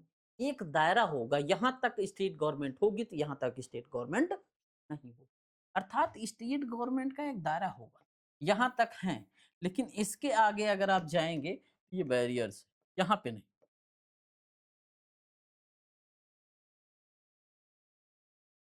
जैसे ही स्टेट गवर्नमेंट का रोल वो हो जाता है, तो आप देखते हैं कि जब दो लोग शामिल होते हैं, एक होता है प्राइवेट, एक होता है पब्लिक। प्राइवेट हमेशा सोचता है कि हमें क्या करना है, प्रॉफिट। वो प्रॉफिट की बात करेगा, लाभ की बात करेगा, लाभ लेना है, लाभ लेना है। तो जब वो लाभ की बात करेगा, तो ये नहीं देखेगा कि वर्कर पर क्या प्रभाव पड़ा, क्या ऐसी चीजें हो रही हैं कि जो उनको करना है, क्योंकि उसको लाभ लेना है। अल्टीमेटली गोल है लाभ लेना। इसका मतलब वो मेन उसका एम होगा पैसा, पैसा, पैसा, पैसा। अब इस एरिया में जो वर्कर काम करेंगे, देखोगे एक टाइम के बाद वो वंचना का शिकार हो जाए, एलिनेशन हो जाएंगे, डेविएशन हो जाएगा। अगर डेविएशन और एलिनेशन का शिकार हो जाएंगे, तो उनके अंदर क्रिएटिविटी एक टाइम के बाद खत्म हो जाएगी। आपको देखने को मिलेगा, क्योंकि वो इतना प्राइवेट सेक्टर में प्रेशर में आते हैं कि उनकी क्रिएटिविटी धीरे धीरे अंडर अर्थ डीप में चली जाती है, धूमिल होती जाती है, हिडन होती जाती है। वो अब आदेश पे काम करेंगे, वो ऑर्डर पे काम करेंगे, उनको एक लिमिटेड पावर दी जाएगी। तो वो अब जो उनकी थॉट फ्री थी, फ्रीली सोचते थे, अच्छा क्रिएटिविटी करते थे, अब वो कम करने लगे। ये देखिएगा प्राइवेट ऑर्गेनाइजेशन, ये है ड्रॉबैक इसका। जब भी लिखिएगा कि प्राइवेट ऑर्गेनाइजेशन तो बहुत पैसा पैसा है, प्राइवेट में बहुत चीजें अच्छी होती हैं, लेकिन प्रेशर कितना होता है, उसके साथ साथ कितना ड्रॉबैक होता है। फिर आप धीरे धीरे किंग से, जो अपने आप को समझते हैं कि आई एम किंग, मैं राजा हूं, मैं अच्छे से सोचूंगा, मेरा डिसीजन सही माना जाएगा, या कुछ होगा तो सुझाव, लेकिन नहीं, आपका डिसीजन कितना भी हो, आपको एक दायरे में, एक कार्टेल बना हुआ है, आप वहीं तक सोचिए, उसके आगे नहीं। क्योंकि हमारा जो मेन एम है प्रॉफिट, प्रॉफिट, प्रॉफिट। वहीं पर हम देखते हैं पब्लिक का, पब्लिक वाला एरिया, पब्लिक वाला एरिया देखते हैं तो ये वेलफेयर पे काम करते हैं, वेलफेयर पे काम करते हैं, कल्याण पे काम करते हैं। अर्थात हमारा नहीं, इसमें, अर्थात जो लोग हैं यहाँ पर, जैसे भारत की बात कर लें, स्पेसिफिक इंडिया की बात करें। जब इंडिया की बात करते हैं, तो इंडिया में हम देखते हैं एक आदमी का प्रॉफिट नहीं, सभी का, सभी का लाभ, सभी का लाभ। अर्थात जो हो वो सभी को मिले, जो लाभ मिले वो सभी का हो। परमार्थ हित, हमारा हित नहीं, सबका हित, सबका हित। और जब सबके हित की बात होगी, तो आप देखेंगे कि ये जन कल्याण का स्वरूप ले, और ये जो जन कल्याण का स्वरूप लेगा, तो आप देखेंगे उसी एरिया, उसी देश का सतत रूप से विकास होगा। और जब सबका सतत रूप से विकास होगा, तो वहां पर डेमोग्राफिक डिविडेंड देखेंगे, बहुत अच्छा दिखेगा। जहां पर डेमोग्राफिक डिविडेंड अच्छा दिखेगा, तो आपको मिलेगा उस एरिया में जितने भी लोग हैं वो ज्यादा प्रोडक्टिव। जब इस एरिया में जो लोग हैं ज्यादा प्रोडक्टिव होंगे, ऐसा क्यों? क्योंकि यहाँ पर एजुकेशन जहाँ नहीं है, वहां पर एजुकेशन के विषय में सोचा जा रहा है। जहाँ के बच्चे एजुकेशन लेने में असमर्थ हैं, उनके पास पैसा नहीं है, सरकार के द्वारा सब्सिडी दी जा रही है। या वहाँ के नियरेस्ट लोग जो रह रहे हैं, वेलफेयर के लिए कुछ फी पे कर रहे हैं कि बच्चे पढ़ने। जहाँ पर खाना नहीं है, वहाँ पर एक ट्रस्ट चलाया जा रहा है। जहाँ पर रहने का नहीं है, वहाँ पर एक शेल्टर होम चलाया जा रहा है। जहाँ पर जो वृद्ध लोग हैं, नहीं रह पा रहे हैं, उनको बहुत वो है, वृद्धाश्रम। ये किस फॉर्म में जा रहा है? नॉन इकोनॉमिक एक्टिविटीज में। समझ पा रहे हैं? अर्थात यहाँ पर हम डोनेशन कर रहे हैं अच्छे कर्म के लिए। लोग पढ़ें, लोग पढ़ेंगे तो अवेयर होंगे, जानकार होंगे, जानकार होंगे तो कहीं ना कहीं देश की आर्थिक व्यवस्था में अपना कुछ ना कुछ योगदान देंगे, कहीं ना कहीं देश के विकास में कुछ योगदान देंगे, कहीं ना कहीं एक न्यू इनोवेशन में अपना योगदान देंगे, कहीं ना कहीं वो एक ऐसी इंटेलिजेंसिया लाएंगे कि जो भारत देश या अन्य देशों की आवश्यकता के लिए बहुत जरूरी। और वहीं से एक नए विचार का जन्म होता है, वहीं से एक नए एरिया का जन्म होता है, वहीं से एक नया दौर शुरू होता है, जो होता है मॉडर्न इंडिया, आधुनिक भारत। समझ में आ गया होगा? जैसे ही आप वेलफेयर, जन कल्याण की बात करते हैं, दोनों शामिल होते हैं, लेकिन एक चीज़ यहाँ पे ध्यान देना, इन दोनों चीज़ों में गवर्नमेंट, स्टेट गवर्नमेंट का रोल नॉमिनल होता है, अर्थात स्टेट गवर्नमेंट का रोल मिनिमम होता है। लेकिन यहाँ पर जो समानता होती है, इक्वालिटी की बात करते हैं, जैसे वहाँ पर हम समानता की बात करते थे, यहाँ पर जो इक्वालिटी की बात करते हैं, इक्वालिटी, इक्वालिटी, और एक वर्ड और होता है, आप ध्यान दीजिए, इक्विटी, इक्विटी। यहाँ पर इक्विटी आपको पॉलिटी वाले सर बताएँगे, लेकिन इक्वालिटी और इक्विटी में एक ही अंतर होता है, जान लें थोड़ा। इक्वालिटी ये कहता है कि अगर 10 लोग हैं, तो हम जो 10-10 रुपया दे रहे हैं, सबको 10-10 दें। इनको भी 10 रुपीज़ दें, इनको भी 10 रुपीज़ दें, इनको भी दें, इनको भी 10 दें, इनको भी दें, इनको भी दें, इनको भी दें। लेकिन इनकी जो नीड है, शायद किसी की नीड 12 की है, किसी की नीड 8 की है, किसी की नीड 7 की है, किसी की नीड 5 की है, किसी की नीड ही नहीं है। लेकिन दें तो सबको बराबर। लेकिन वहीं पर इक्विटी कहती है कि हम ऐसा नहीं करेंगे। जिसको जितनी ज़रूरत है, उसको उतना देंगे। समझ में आ गई हो? अगर किसी को 10 ज़रूरत है तो 10 देंगे, किसी को 5 ज़रूरत है तो 5 देंगे, किसी को 9 ज़रूरत है तो 9 देंगे, किसी को 100 ज़रूरत है तो according to need, basic need, तो हम उसी हिसाब से प्रोवाइड करवाएँ। इसका मतलब है कि यहाँ पर लेस अनइक्वल और इनकम डिस्ट्रीब्यूशन है। इसका मतलब है यहाँ पर less less less unequal and income distribution.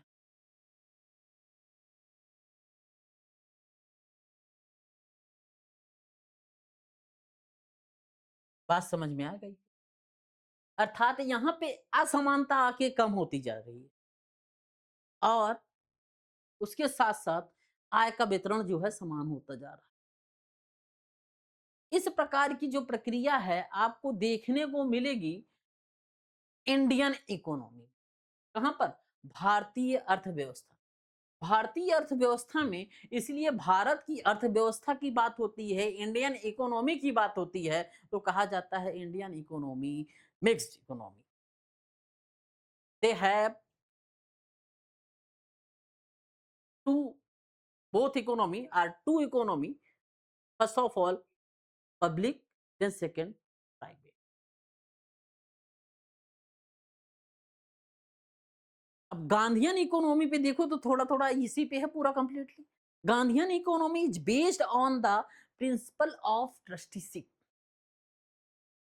इसी पे आप देखोगे गांधी की जो इकोनॉमी की अवधारणा है, अर्थव्यवस्था की अवधारणा है, वो कहते हैं अर्बन एरिया को डेवलप नहीं करना है, हमें जो डेवलप करना है वो एरिया होना चाहिए गांव वाला, झुग्गी वाला, पंचायत वाला।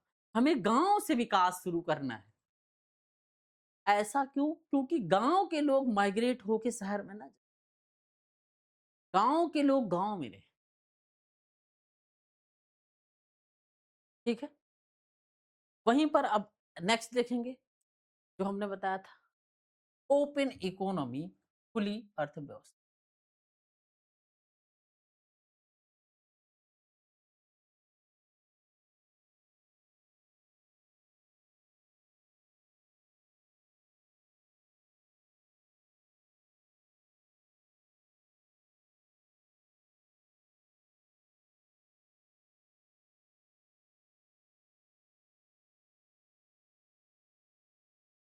खुली अर्थव्यवस्था, जब आप खुली अर्थव्यवस्था की बात करेंगे तो इसका मतलब है कि हम ओपन हैं। कैसे ओपन है जी? इसको तो बताओ। बताते हैं कैसे ओपन, कैसे ओपन है इस चीज को बताते हैं। पहले हम मैप देखते हैं, क्योंकि मैप में देखने से हमारी मोस्टली सारी चीजें क्लियर होंगी और याद करने की कोशिश थोड़ा सा कम करनी पड़ेगी। नहीं तो सारी चीज याद होना थोड़ा सा इम्पॉसिबल हो जाता है।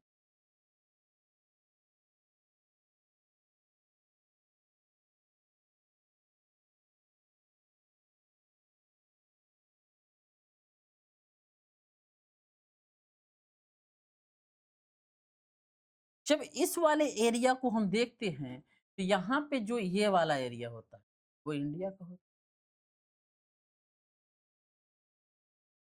यहाँ पर जब देखते हैं तो ये वाला जो एरिया होता है, ये वाला, ये रसिया का होता है।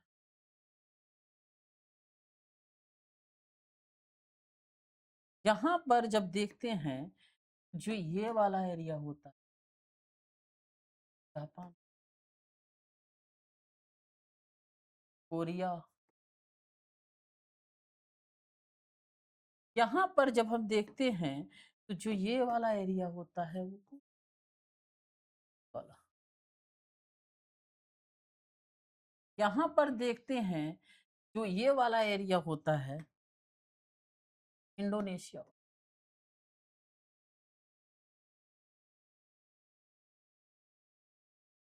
यहाँ पर हम देखते हैं जो ये वाला एरिया होता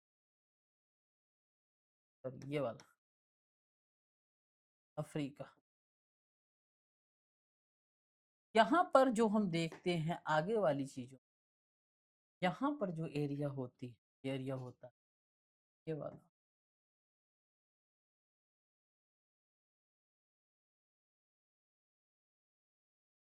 वो यूरोप वाला, जिसमें Italy, Italy, France, Germany, Lithuania, Estonia, Latvia, ये सब एरिया। यहाँ पर देखते हैं तो जो एरिया होता है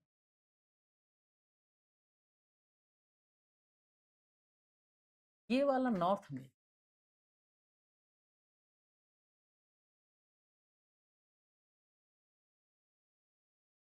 यहाँ वाला जो देखते हैं ये वाला साउथ में,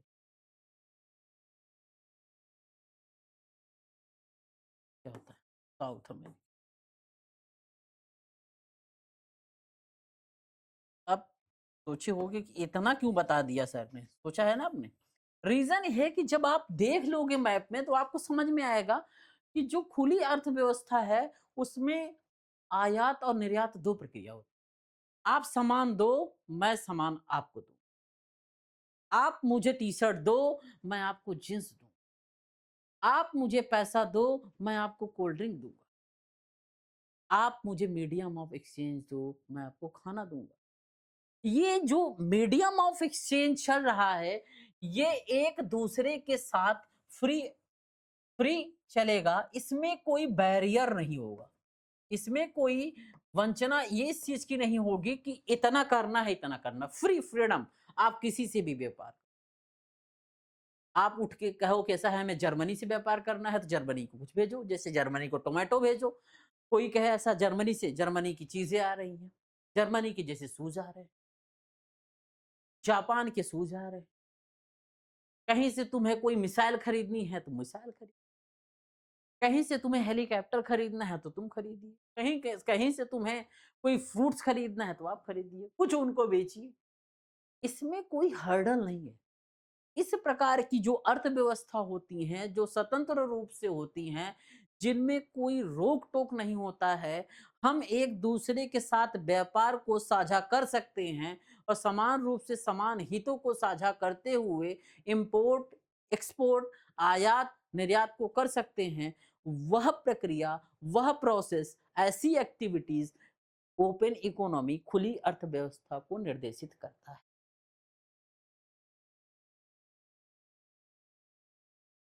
जैसे इंडिया जब ओपन है तो अब इंडिया रेस्ट ऑफ नेशन किसी भी नेशन से व्यापार कर ले। इंडिया चाहे तो रसिया से कर ले, इंडिया चाहे तो चाइना से कर ले, इंडिया चाहे तो जापान से कर ले, इंडिया चाहे तो कोरिया से कर ले, इंडिया चाहे तो अफ्रीका से कर ले, इंडिया चाहे तो यूरोप से कर ले, इंडिया चाहे तो नॉर्थ अमेरिका से कर ले, इंडिया चाहे तो साउथ अमेरिका से कर ले। किसी से भी व्यापार अपना वो स्वतंत्र रूप से कर सकता है, कोई रोक टोक। अब उसी नेक्स्ट पॉइंट में देखते हैं जिसे हम कहते हैं क्लोज्ड इकोनॉमी।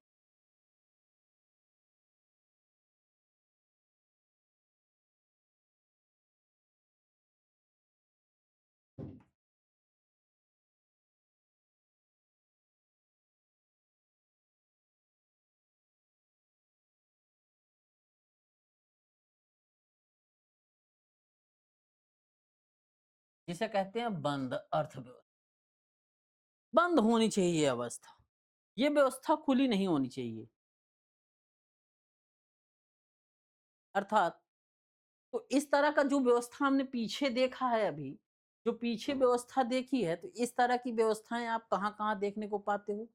जैसे आप देखो तो इस एरिया में ज़्यादा पाओगे। हांगकांग हो गया, यहाँ पे सिंगापुर, सिंगापुर वाले एरिया में ज़्यादा मिलेगा ओपन व्यवस्था। हांगकांग में ज़्यादा मिलेगा, हांगकांग वाले एरिया में। इन दोनों एरिया में देखने को मिलता है, ये ओपन इकोनॉमी है।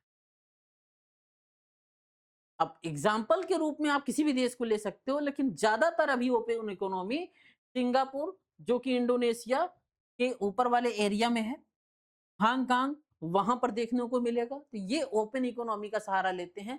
आप मुझे टी-शर्ट दो तो मैं आपको जीन्स दूँगा, आप मुझे घड़ी दो तो मैं आपको वाटर दूँगा, आप मुझे चॉकलेट दो तो मैं आपको टी दूँगा। ऐसे ही जो भी व्यापार का माध्यम होता है, मीडियम ऑफ एक्सचेंज एक-दूसरे के मध्य चलता रहता है। यहीं पर आगे हम देखेंगे, यहाँ पर आगे हम देखेंगे कि बंद अर्थव्यवस्था, जो क्लोज़्ड इकोनॉमी होती है, वो खुल मतलब बंद अर्थव्यवस्था है। जहाँ पर इस प्रकार की अर्थव्यवस्थाएँ होती हैं, तो वहाँ पर रिलेशन जो होता है, इनका देखें आपस में, रिलेशन जो होता है, वो बहुत लिमिटेड हो जाता है। रिलेशन जो होता है, वो बहुत लिमिटेड होता है।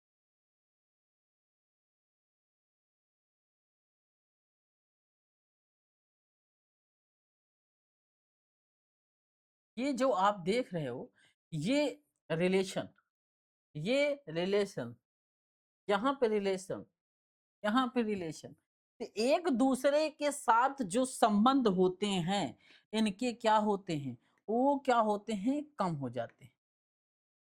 जैसे इंडिया का अफ्रीका से रिलेशन,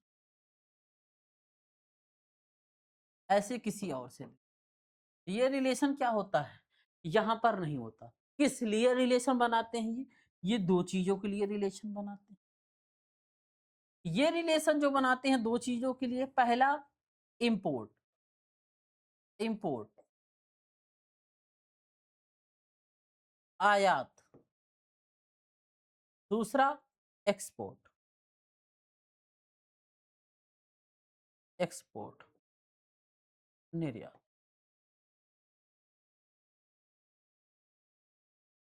आयात और निर्यात के लिए इनका रिलेशन है। लेकिन ये कह रहे हैं कि अब हम एक दूसरे के साथ आयात और निर्यात नहीं करेंगे, क्योंकि हमारी बंद अर्थव्यवस्था,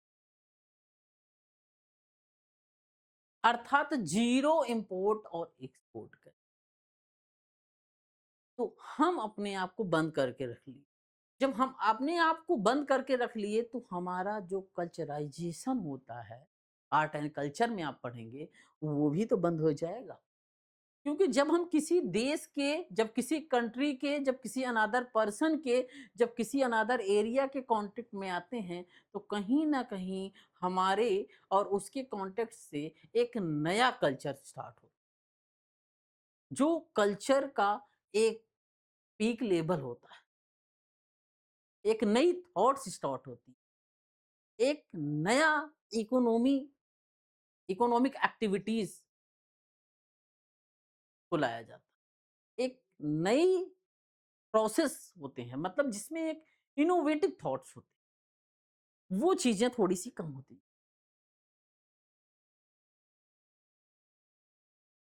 ये एक दूसरे को नहीं, जैसे आप यहाँ पे देखोगे, यहाँ वाला एरिया है, यहाँ वाला एरिया देखोगे, एक नॉर्थ कोरिया है, यही area, north Korea, north Korea, वो यही करता है। वो क्या करता है, किसी से रिलेशन नहीं रखता, वो क्लोज्ड है, वो किसी से रिलेशन नहीं रखता, वो क्लोज इकोनॉमी। ऐसी प्रक्रियाओं के अंतर्गत वो टोटली बंद रहता है। ठीक है, समझ में आ गया कि ओपन इकोनॉमी क्या है, क्लोज इकोनॉमी क्या है। ठीक, अब हम आगे देखेंगे कैरेक्टरिस्टिक्स ऑफ इंडियन इकोनॉमी। भारतीय अर्थव्यवस्था के लक्षण।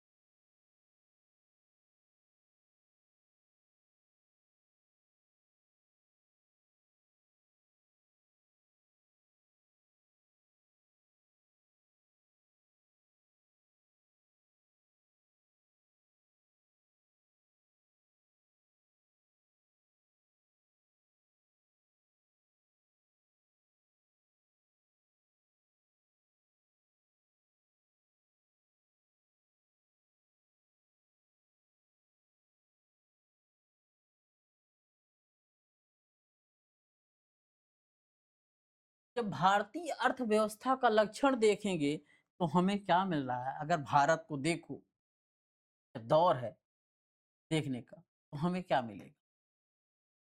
कि भारत में देखोगे कि प्रीडोमिनेंस ऑफ एग्रीकल्चर है, अर्थात कृषि की प्राथमिकता है। जो भारत का इंसान है, वो खेत में क्या कर रहा है? खेत में शुगर केन लगा रहा है या गेहूं लगा रहा है? ये कौन लगा रहा है? ये भारत का एक किसान है, फार्मर है, किसान है। और ऐसे ही भारत में किसान बहुत मोर देन मोर है, बहुत बहुत। तो इस प्रकार से ये क्या कर रहा है, यहाँ पर ये एक हार्वेस्टिंग कर रहा है। हार्वेस्टिंग किसका कर सकता है? शुगर केन हो गया मान लो। हार्वेस्टिंग मान लो क्या हो सकता है? व्हीट हो गया। हार्वेस्टिंग क्या हो सकता है? मस्टर्ड हो गया मान लो। मस्टर्ड की हार्वेस्टिंग किसकी हो सकती है? टोमेटो हुआ मान लो। हार्वेस्टिंग किसकी हो सकती है? पोटैटो हुआ मान लो।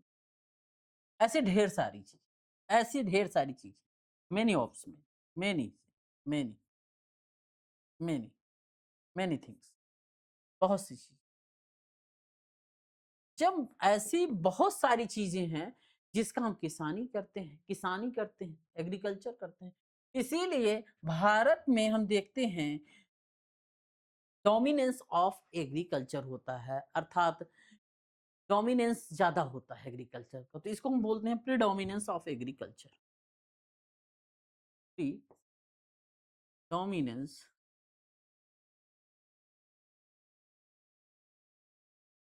एग्रीकल्चर। कृषि प्रधानता। जब भारत में कृषि प्रधानता होती है तो इसका मतलब है कि ट्रेडिशनली भारत में डोमिनेंसी जा, तो भारत में जब ये होगा कृषि, तो इसका मतलब है कि वो ट्रेडिशनल डोमिनेंस किसका होगा? ट्रेडिशनल एक्टिविटी ज्यादा करेगा। ट्रेडिशनल ट्रेडिशनल ट्रेडिशनल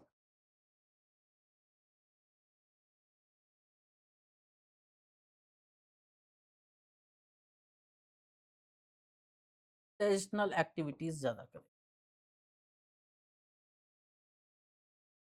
जब ट्रेडिशनल एक्टिविटीज ज्यादा करेगा तो इसका मतलब क्या है कि वो टेक्नोलॉजिकल एक्टिविटीज में पीछे रहेगा,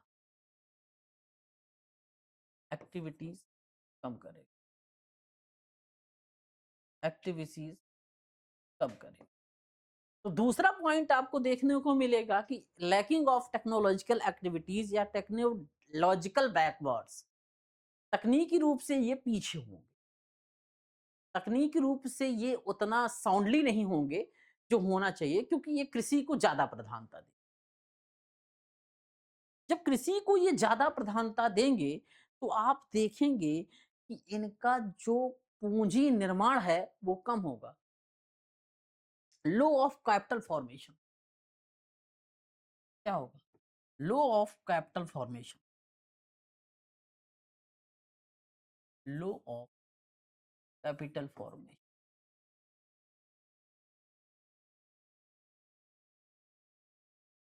पूंजी निर्माण इनका क्या होगा?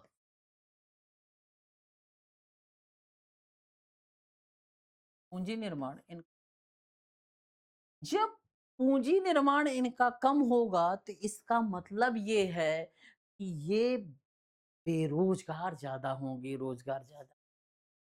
इसका मतलब है अनएम्प्लॉयमेंट ज्यादा।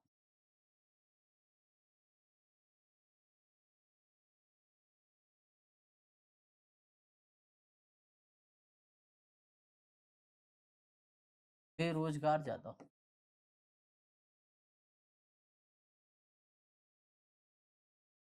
बेरोजगार ज्यादा। जैसे जैसे बेरोजगार बढ़ती जाएंगी, बेरोजगार जब ज्यादा होंगे तो इसका मतलब क्या है? इनकी जो अपनी डिमांड है वो कम होती जाए।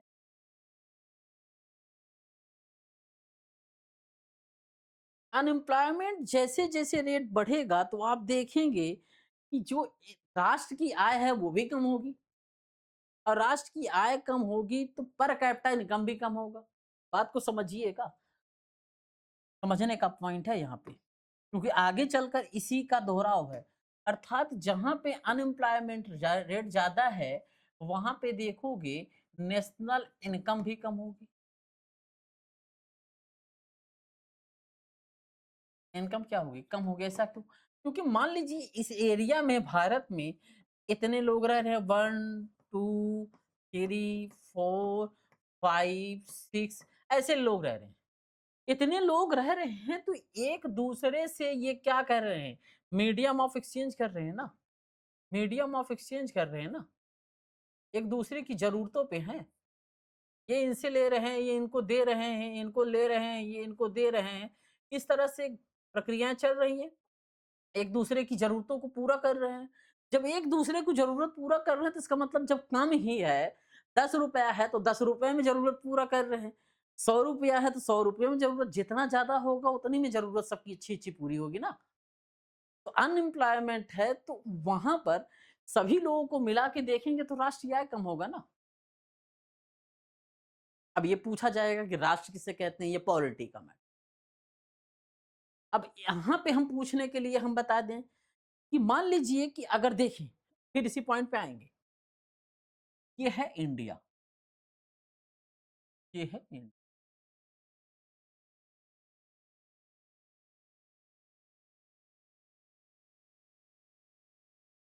ये है इंडिया।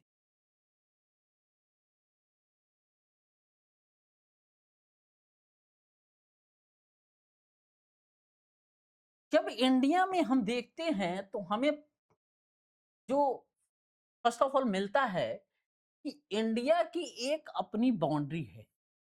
ये क्या है? एक बाउंड्री है। बाउंड्री है ना, तो पहले नंबर पे लिख देते हैं बाउंड्री। बाउंड्री,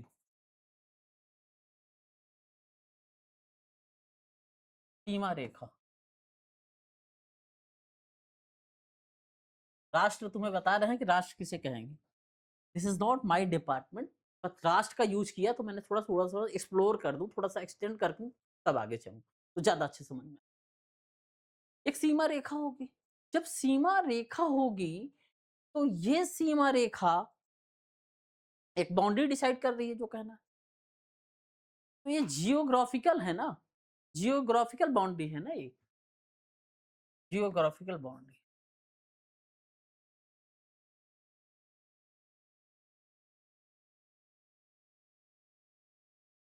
भौतिक सीमा रेखा है। जब ये भौतिक सीमा रेखा है तो यहां पर ढेर सारे लोग होंगे, डिफरेंट डिफरेंट टाइप्स के, अलग अलग एरिया में। जब यहाँ पर ढेर सारे लोग होंगे तो अर्थात वहां पे दूसरे नंबर पे प्यूपल्स होंगे। प्यूपल्स अर्थात लोग होंगे। तो अर्थात हम कह सकते हैं, या पॉपुलेशन होगी किसी को। पॉपुलेशन, पॉपुलेशन, जनसंख्या, जनसंख्या। तो दूसरी चीज हमारे पास क्या निकल के आई कि वहां जनसंख्या होनी चाहिए। जब जनसंख्या होगी यहाँ पर तो इन जनसंख्याओं को रेगुलेट करने वाला कोई होना चाहिए ना। तो यहां पर क्या होगी, एक सरकार होगी, एक गवर्नमेंट होगी, गवर्नमेंट होगी, सरकार होगी, जो क्या करेगी, रेगुलेट करेगी, रेगुलेशन का काम करेगी, नियंत्रण का काम करेगी। क्या करेगी, नियंत्रण का काम। जब ये नियंत्रण का काम करेगी, जो सरकार होगी वहां पर क्या करेगी, रेगुलेशन का काम करेगी। जब ये रेगुलेशन का काम करेगी तो ये तीन चीज मिले, पहला सीमा रेखा, भौतिक सीमा रेखा होगी, दूसरा जनसंख्या होगी, तीसरा सरकार होगी जो उनको नियंत्रण करेगी। इन तीनों को मिला के, लेकिन जो ये हैं आपस में, जो ये हैं आपस में, ये ये आपस में भाईचारा बना के रहे। हम be the people of India, तो be the people of India अर्थात चौथा पॉइंट जो निकल के आएगा, हम भारत के लोग, हम मतलब हम आएगा सभी के लिए, ऑल पीपल्स, हम भारत के लोग, B the people of India. जो ये B the people of India आएगा, इसका मेन उद्देश्य क्या होगा,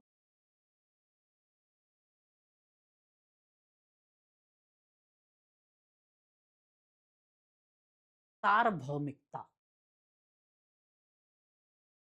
ठीक है, सार्वभौमिकता, हम सभी लोग, जिसमें एक यूनिटी दिखती है, एक अपनत्व दिखता है, एक जुड़ाव दिखता है।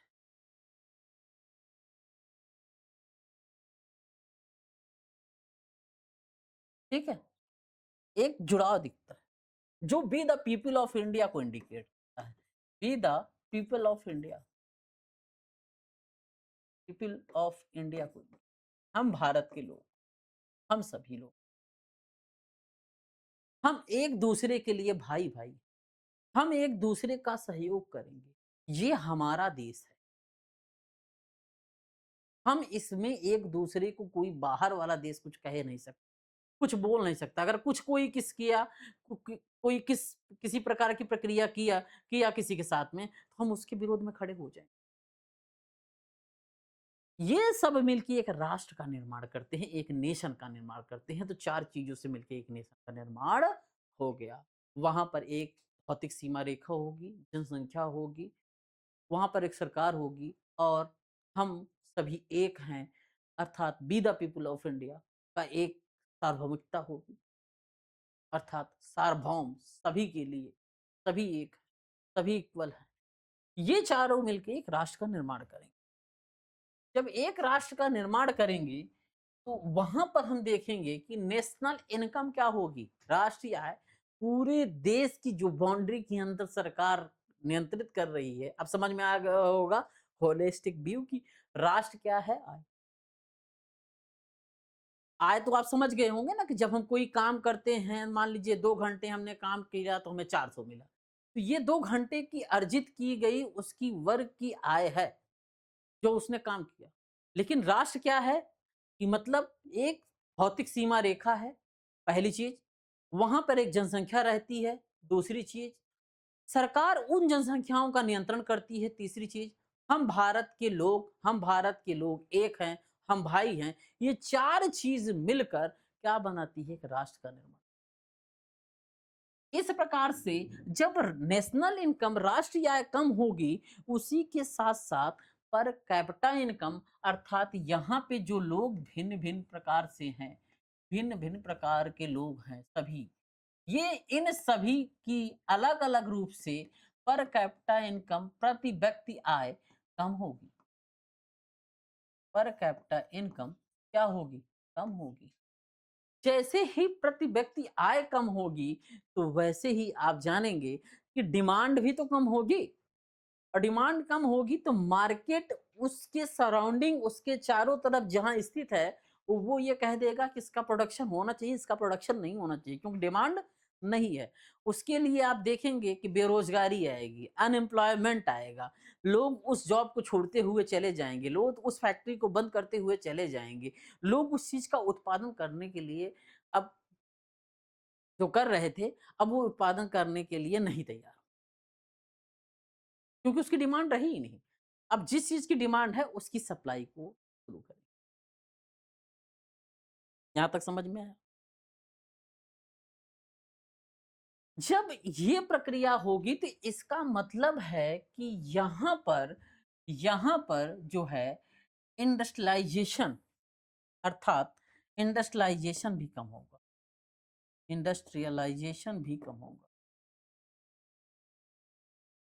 औद्योगिकीकरण भी कम होगा,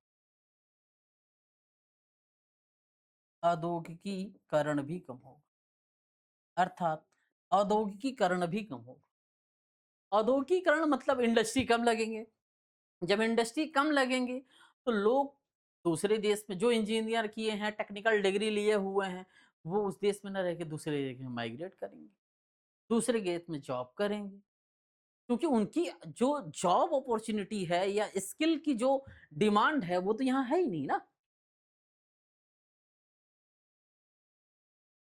तो अगर वो जॉब किए, इंडस्ट्री में गए, तो इंडस्ट्री में वो काम करेंगे। जब इंडस्ट्री में वो काम करेंगे तो आप ये जानते हैं कि उनकी जो जीविका है, स्टैंडर्ड ऑफ लाइफ जो है, जो उनकी स्टेटस है, वो बढ़ेगी। क्यों बढ़ेगी? क्योंकि वहाँ पे वो काम करेंगे तो वहाँ से कुछ न कुछ इनकम, अर्थात आय अर्जित करेंगे ना, आय जनरेट करेंगे ना। जो आय जनरेट करेंगे वो उनकी लाइफ, उनके फ्यूचर को अच्छा बनाएगा। और वो फ्यूचर को कैसे अच्छा बनाएगा?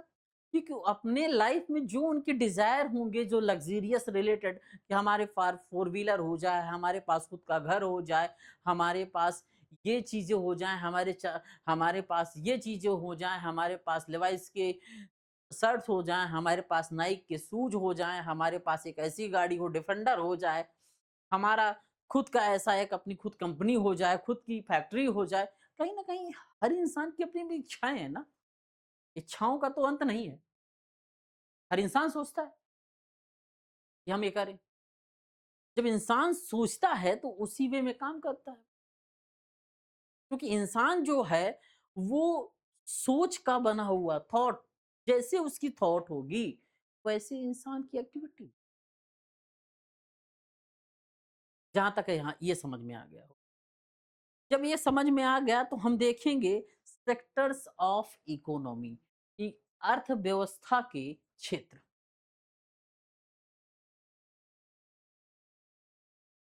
सेक्टर्स ऑफ इकोनॉमी,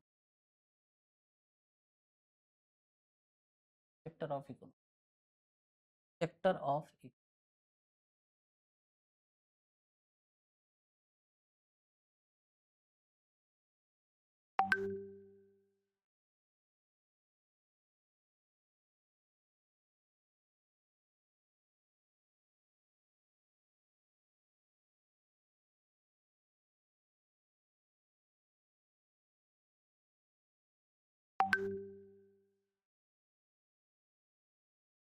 अब अर्थव्यवस्था के क्षेत्र देखेंगे। तो जब अर्थव्यवस्था के क्षेत्र देखेंगे तो ये भी क्षेत्र भी कुछ होंगे। इसे हम अगर फंडामेंटली देखें, मूलतः देखें, तो हमें अर्थव्यवस्था के जो क्षेत्र प्राप्त होते हैं, वो होते हैं 5, जिसमें हम एक-एक करके लिखते चल रहे हैं। प्राइमरी सेक्टर,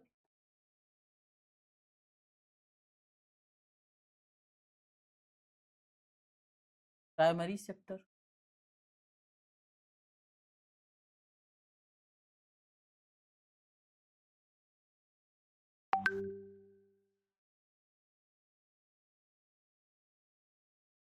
प्राथमिक क्षेत्र,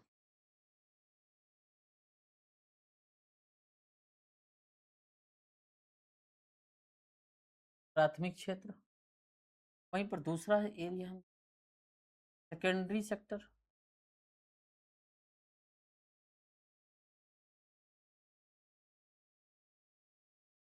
द्वितीयक क्षेत्र,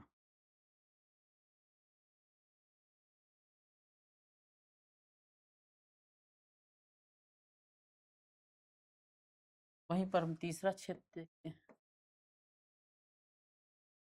टर्शियरी, टर्शियरी सेक्टर, तृतीयक क्षेत्र,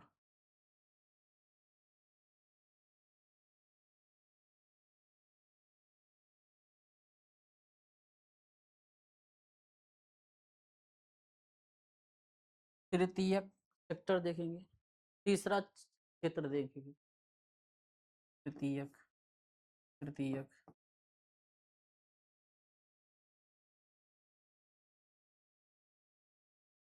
टर्सरी के बाद हम देखेंगे, टर्सरी के बाद देख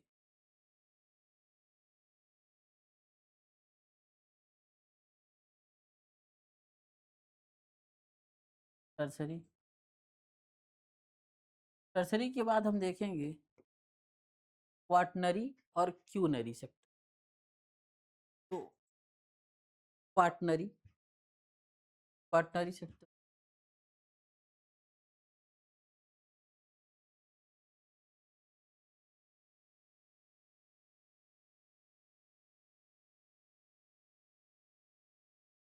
चतुर्थ क्षेत्र,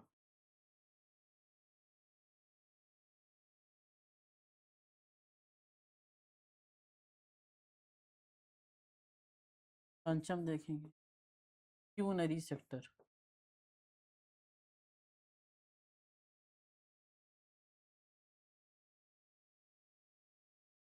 पंचम क्षेत्र,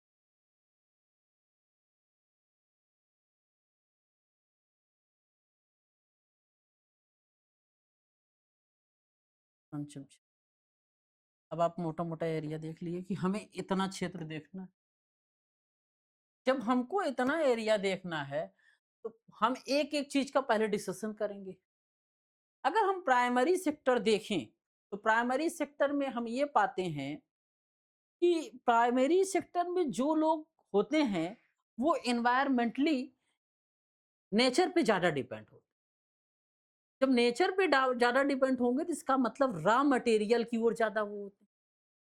जैसे हार्वेस्टिंग करना, एग्रीकल्चर करना, एनिमल हस्बेंड्री करना, फिश, जो फिश है फिश को फिशिकल्चर की ओर जाना। तो कुल मिला के वो जो होते हैं वो रॉ मटेरियल की ओर ज्यादा काम करते हैं, रॉ मटेरियल की ओर ज्यादा काम, अर्थात रॉ मटेरियल जो होता है आपका वो जैसे एग्रीकल्चर के सेक्टर में। अच्छा, एग्रीकल्चर के सेक्टर में क्या होता है? एग्रीकल्चर के जो सेक्टर होते हैं जैसे उसमें वीट लगाए, तो जो वीट है, जो गेहूं है, इस गेहूं से हम क्या प्राप्त करते हैं? इस गेहूं को जब हार्वेस्टिंग पहले हम करते हैं और जब हार्वेस्टिंग होती है तो इसमें इसमें से एक सीड्स निकलता है। ये सीड्स जो होता है रॉ मटेरियल के रूप में होता है,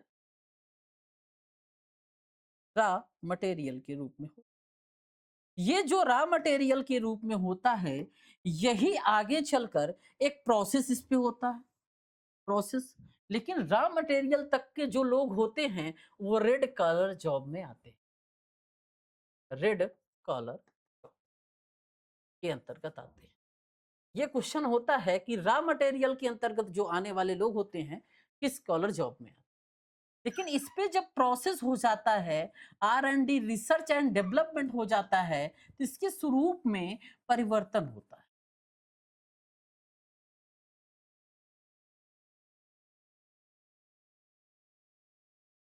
रिसर्च एंड डेवलपमेंट हो जाता है तो इसके स्वरूप में परिवर्तन होता है। अर्थात वही गेहूं जो कच्चा होता है अब वो गेहूं क्या होने लगता है, धीरे धीरे आटे के स्वरूप में परिवर्तित होने। लेकिन इसके पहले जो रॉ मटेरियल होता है उसका कंट्रीब्यूशन भी होता है। अगर पूछ लिएगा कि प्राइमरी सेक्टर का जीडीपी में कितना कंट्रीब्यूशन है, तो अभी प्राइमरी सेक्टर का जीडीपी में जो कंट्रीब्यूशन है वो 16%। जीडीपी में कंट्रीब्यूशन कंट्रीब्यूशन कितना है? 16%, जिसे रेड कॉलर जो। वहीं पर हम देखते हैं कि जो सेकेंडरी वाले होते हैं, वो सेकेंडरी मार्केट जो होता है प्रोसेस होते हैं, अर्थात गेहूं को आटा बनाते हैं, रिसर्च एंड डेवलपमेंट करते हैं। और ये जो रिसर्च और डेवलपमेंट का काम करते हैं, ये ब्लू ब्लू कॉलर वाले वर्कर कहते हैं। इसके अंतर्गत क्या होगा? Blue collar worker, blue collar worker. ये क्या करते हैं? रिसर्च अर्थात आर एंड डी का काम करते हैं। और आर एंड डी क्या होता है? एक प्रोसेस पे होता है, एक प्रोसेस होती है, रिसर्च एंड डेवलपमेंट। और जब रिसर्च और डेवलपमेंट की प्रक्रिया होती है, तो उस प्रक्रिया में हम देखते हैं कि उसके स्वरूप में अब परिवर्तन होता है।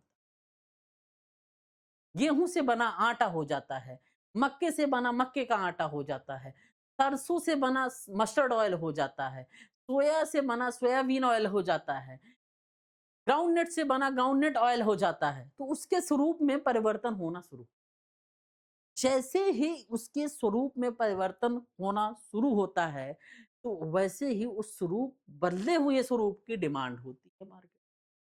तो अब कोई होता है कि भाई बदले हुए स्वरूप की डिमांड होती है, तो ये मार्केट में जो आर एंड डी का रोल होता है, जिसके माध्यम से जीडीपी में कंट्रीब्यूशन होता है, उसका भी तो कुछ होगा।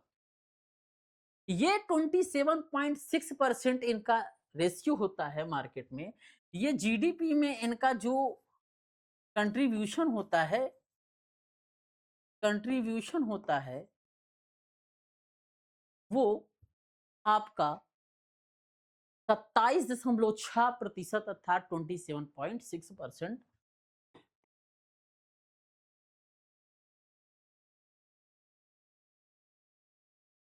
अब आटा बन गया, गेहूं था खेत में, गेहूं लगाए, फसल हुई, और गेहूं से उसको थ्रेशर बुलाया, हमने उसको क्या किया, गेहूं को घर में ले लिया, बीज के रूप में छोटे छोटे बीज जो बोए थे वही हमको ढेर सारा प्राप्त हो गया। तो रॉ मटेरियल था कच्चा माल। अब कच्चे माल को हमने क्या किया, सुखाया, फिर उसके बाद उसको फ्लोर किया, आटा बना लिया, आटा की बना के पैकिंग कर दी। अब यहाँ से बैठा हुआ एक आदमी ज़ोमैटो, स्विगी पे ऑर्डर करता है, हमें 5 किलो की आटे की पैकेट चाहिए। तो जैसे ही ऑर्डर होता है, तो अब जाता है, जो उस कंपनी का ज़ोमैटो, स्विगी, ये जो वगैरह, वो ज़ोमैटो जो फ्लिपकार्ट पे जाते हैं, ऑर्डर करते हैं, वैसे देखते हैं 2 मिनट के अंदर वो आटा हमारे पास डिलीवर हो जाता है।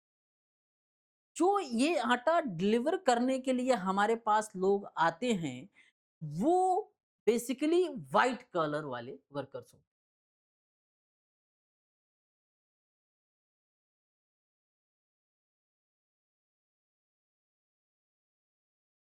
ये व्हाइट कॉलर वर्कर, ये इनका मुख्य जो काम होता है इस व्हाइट कॉलर वर्कर का, वो काम होता है कि सर्विस प्रोवाइड करना, सेवा, सर्विसेज प्रोवाइड करना, सेवाएं देना, सेवाएं देना, सेवाएं देना, सेवा देना, सेवा देते हैं। तो अच्छा, सेवा देते हैं, जैसे सेवा के बैंकिंग में देख लो, ट्रेड में देखो, ट्रांसपोर्ट में देख लो, एजुकेशन में देख लो, पब्लिक एडमिनिस्ट्रेशन में देख लो, जॉब में देख लो। This is all related services, related to services. अब इनका सबसे ज्यादा योगदान इंडिया में है, सर्विसेज का सबसे ज्यादा योगदान है, अर्थात 55% कंट्रीब्यूशन इन इंडियन जीडीपी। इसका कितना कंट्रीब्यूशन है? 55%। जीडीपी में इसका कंट्रीब्यूशन जो है 55%, हाईएस्ट कंट्रीब्यूशन। क्लियर? जैसे ही हम इसको कर लेते हैं, तो अब नेक्स्ट आते हैं हम क्वाटनरी। Quaternary sector.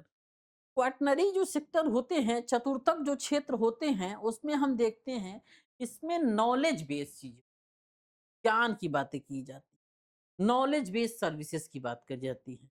ठीक है? तो बेस जो ये नॉलेज बेस्ड सर्विसेज़ होते हैं, जैसे कल्चर क्या है, लाइब्रेरी से संबंधित बातें, एजुकेशन से संबंधित बातें, रिसर्च से संबंधित बातें, रिसर्च एंड डेवलपमेंट से संबंधित बातें, इंफॉर्मेशन एंड टेक्नोलॉजी से संबंधित बातें, ये बातें हम चतुर्थक क्षेत्र में करते हैं। अर्थात हम डायरेक्ट और इनडायरेक्ट, प्रत्यक्ष और प्रत्यक्ष रूप से हम कह सकते हैं, ये नॉलेज बेस्ड सर्विसेज को इंक्लूडेड करते हैं। Knowledge included the knowledge based service. जब नॉलेज बेस्ड सर्विसेज इंक्लूडेड करते हैं, तो इसीलिए हम इसको नॉलेज सेक्टर भी कह सकते हैं। क्या कह सकते हैं? नॉलेज सेक्टर भी कह सकते हैं।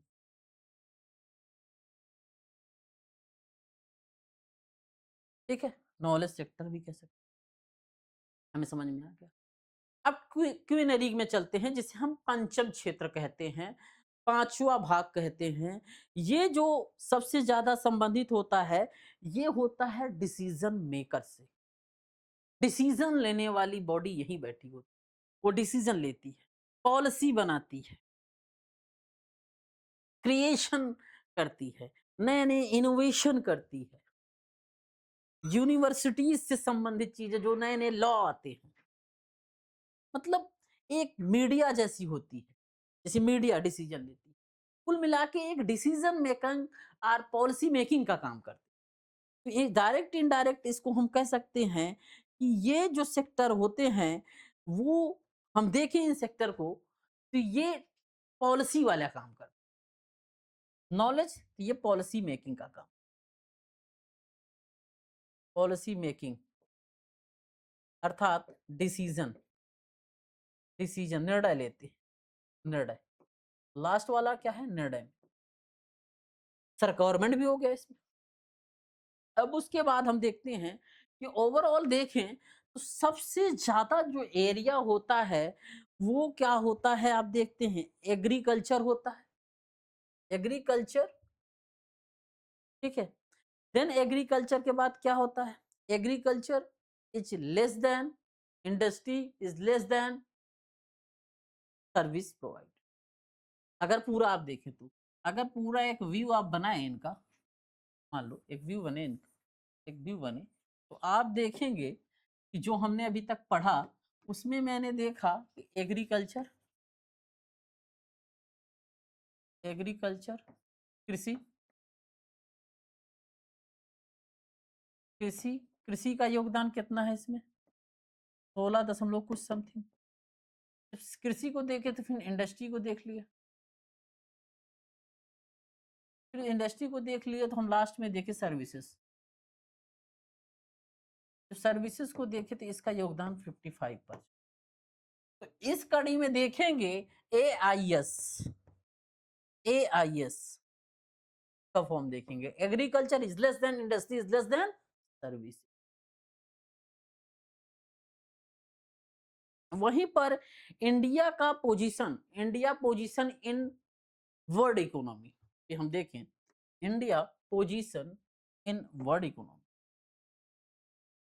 या India's position in world economy, India's position, position in world economy.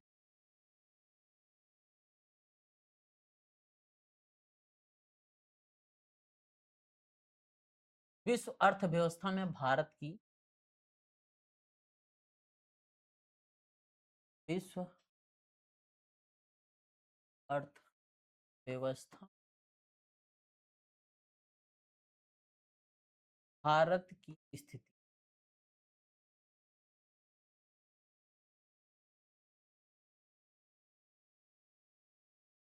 ठीक है, विश्व अर्थव्यवस्था में भारत की स्थिति हम देखते हैं, तो हमें ये पता चलता है कि अगर हम जीडीपी में on the basis of GDP they, on the basis of GDP, on the basis of GDP, basis of GDP.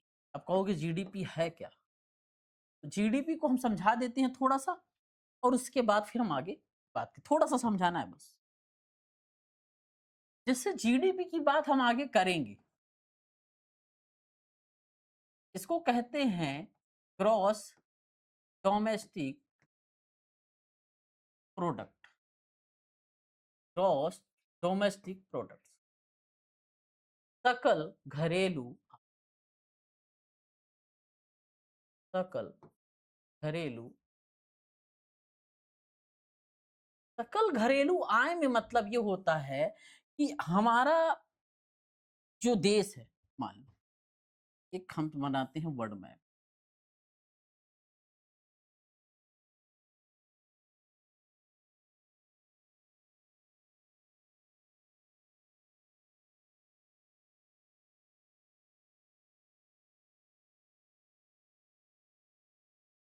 अगर हम इसमें देखें, सी इन दिस, ये हमारा एरिया है इंडिया, ये है अफ्रीका का, ये है रसिया का, ये है चाइना का, ये है जापान का, ये है इंडोनेशिया का, ये है नॉर्थ अमेरिका का, ये है साउथ अमेरिका। तो हर एरिया का अपना अपना एक बाउंड्री है। अगर उस बाउंड्री के अंदर जो एक्टिविटीज होती है, उस एक्टिविटी अर्थात उस गतिविधि के माध्यम से जो आय अर्थात इनकम अर्जित किया जाता है या इनकम जनरेट किया जाता है, तो वह उस देश की सकल घरेलू उत्पाद में जोड़ा जाता है। क्योंकि उस बाउंड्री के अंदर जितने भी काम होंगे, उससे जो भी आय आएगा वो जीडीपी। समझ में आई बात? तो जीडीपी में जाएगा, तो हम जीडीपी की बात क्यों कर रहे थे? वही थोड़ा-सा हमें एक परिदृश्य दिखाना था। हम आते हैं उसी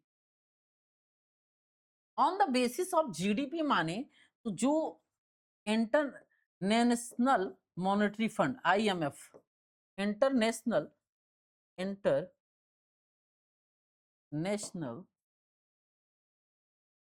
मॉनेटरी फंड, अंतरराष्ट्रीय मुद्रा कोष,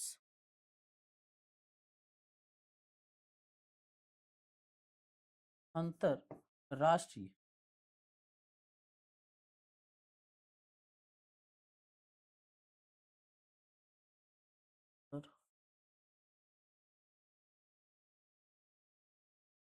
अंतरराष्ट्रीय अंतरराष्ट्रीय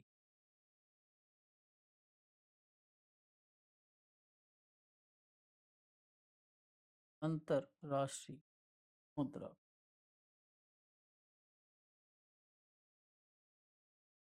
अंतरराष्ट्रीय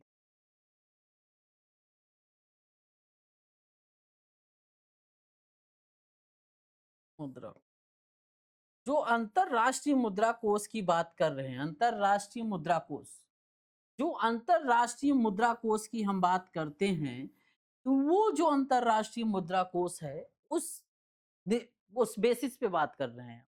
इस बेसिस पे हम बात कर रहे हैं कि आईएमएफ जो है वर्ल्ड इकोनॉमी जो आउटकम्स रिपोर्ट देता है, उसके आधार आईएमएफ क्या देता है? वर्ल्ड इकोनॉमिक आउटपुट रिपोर्ट देता है। World economic economic output report,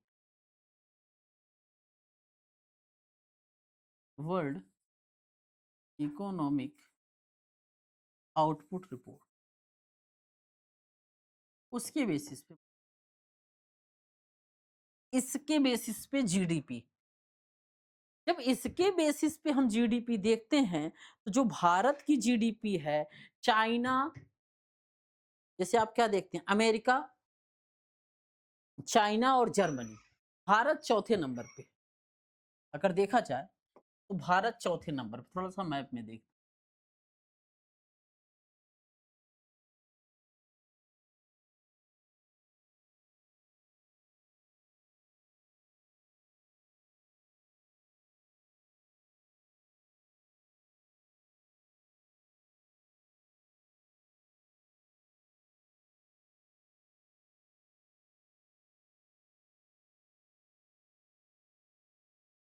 अगर यहाँ पे देखा जाए तो ये क्या है, इंडिया है, जिसे भारत कहते हैं। तो कह रहे हैं अमेरिका, अमेरिका की बात हो रही है, अमेरिका है ये, ठीक है। अमेरिका की बात हो रही है, चीन की बात, ये चीन,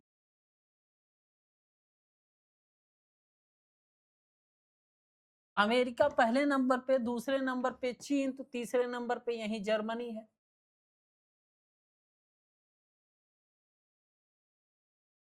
ये जर्मनी हो गई, तो चौथे नंबर पे भारत की स्थिति है अकॉर्डिंग टू आईएमएफ। आईएमएफ जो वर्ल्ड इकोनॉमिक आउटकम निकालती है, वर्ल्ड इकोनॉमिक आउटकम रिपोर्ट निकालती है, उसकी ये 2025 का डेटा है, इसमें देखते हैं। लेकिन वहीं पर हम देखते हैं कि परचेजिंग पावर पैरिटी में इंडिया तीसरे स्थान पे है, इंडिया तीसरे स्थान पे है, अर्थात परचेजिंग पावर पैरिटी। वहीं पर हम देखते हैं पी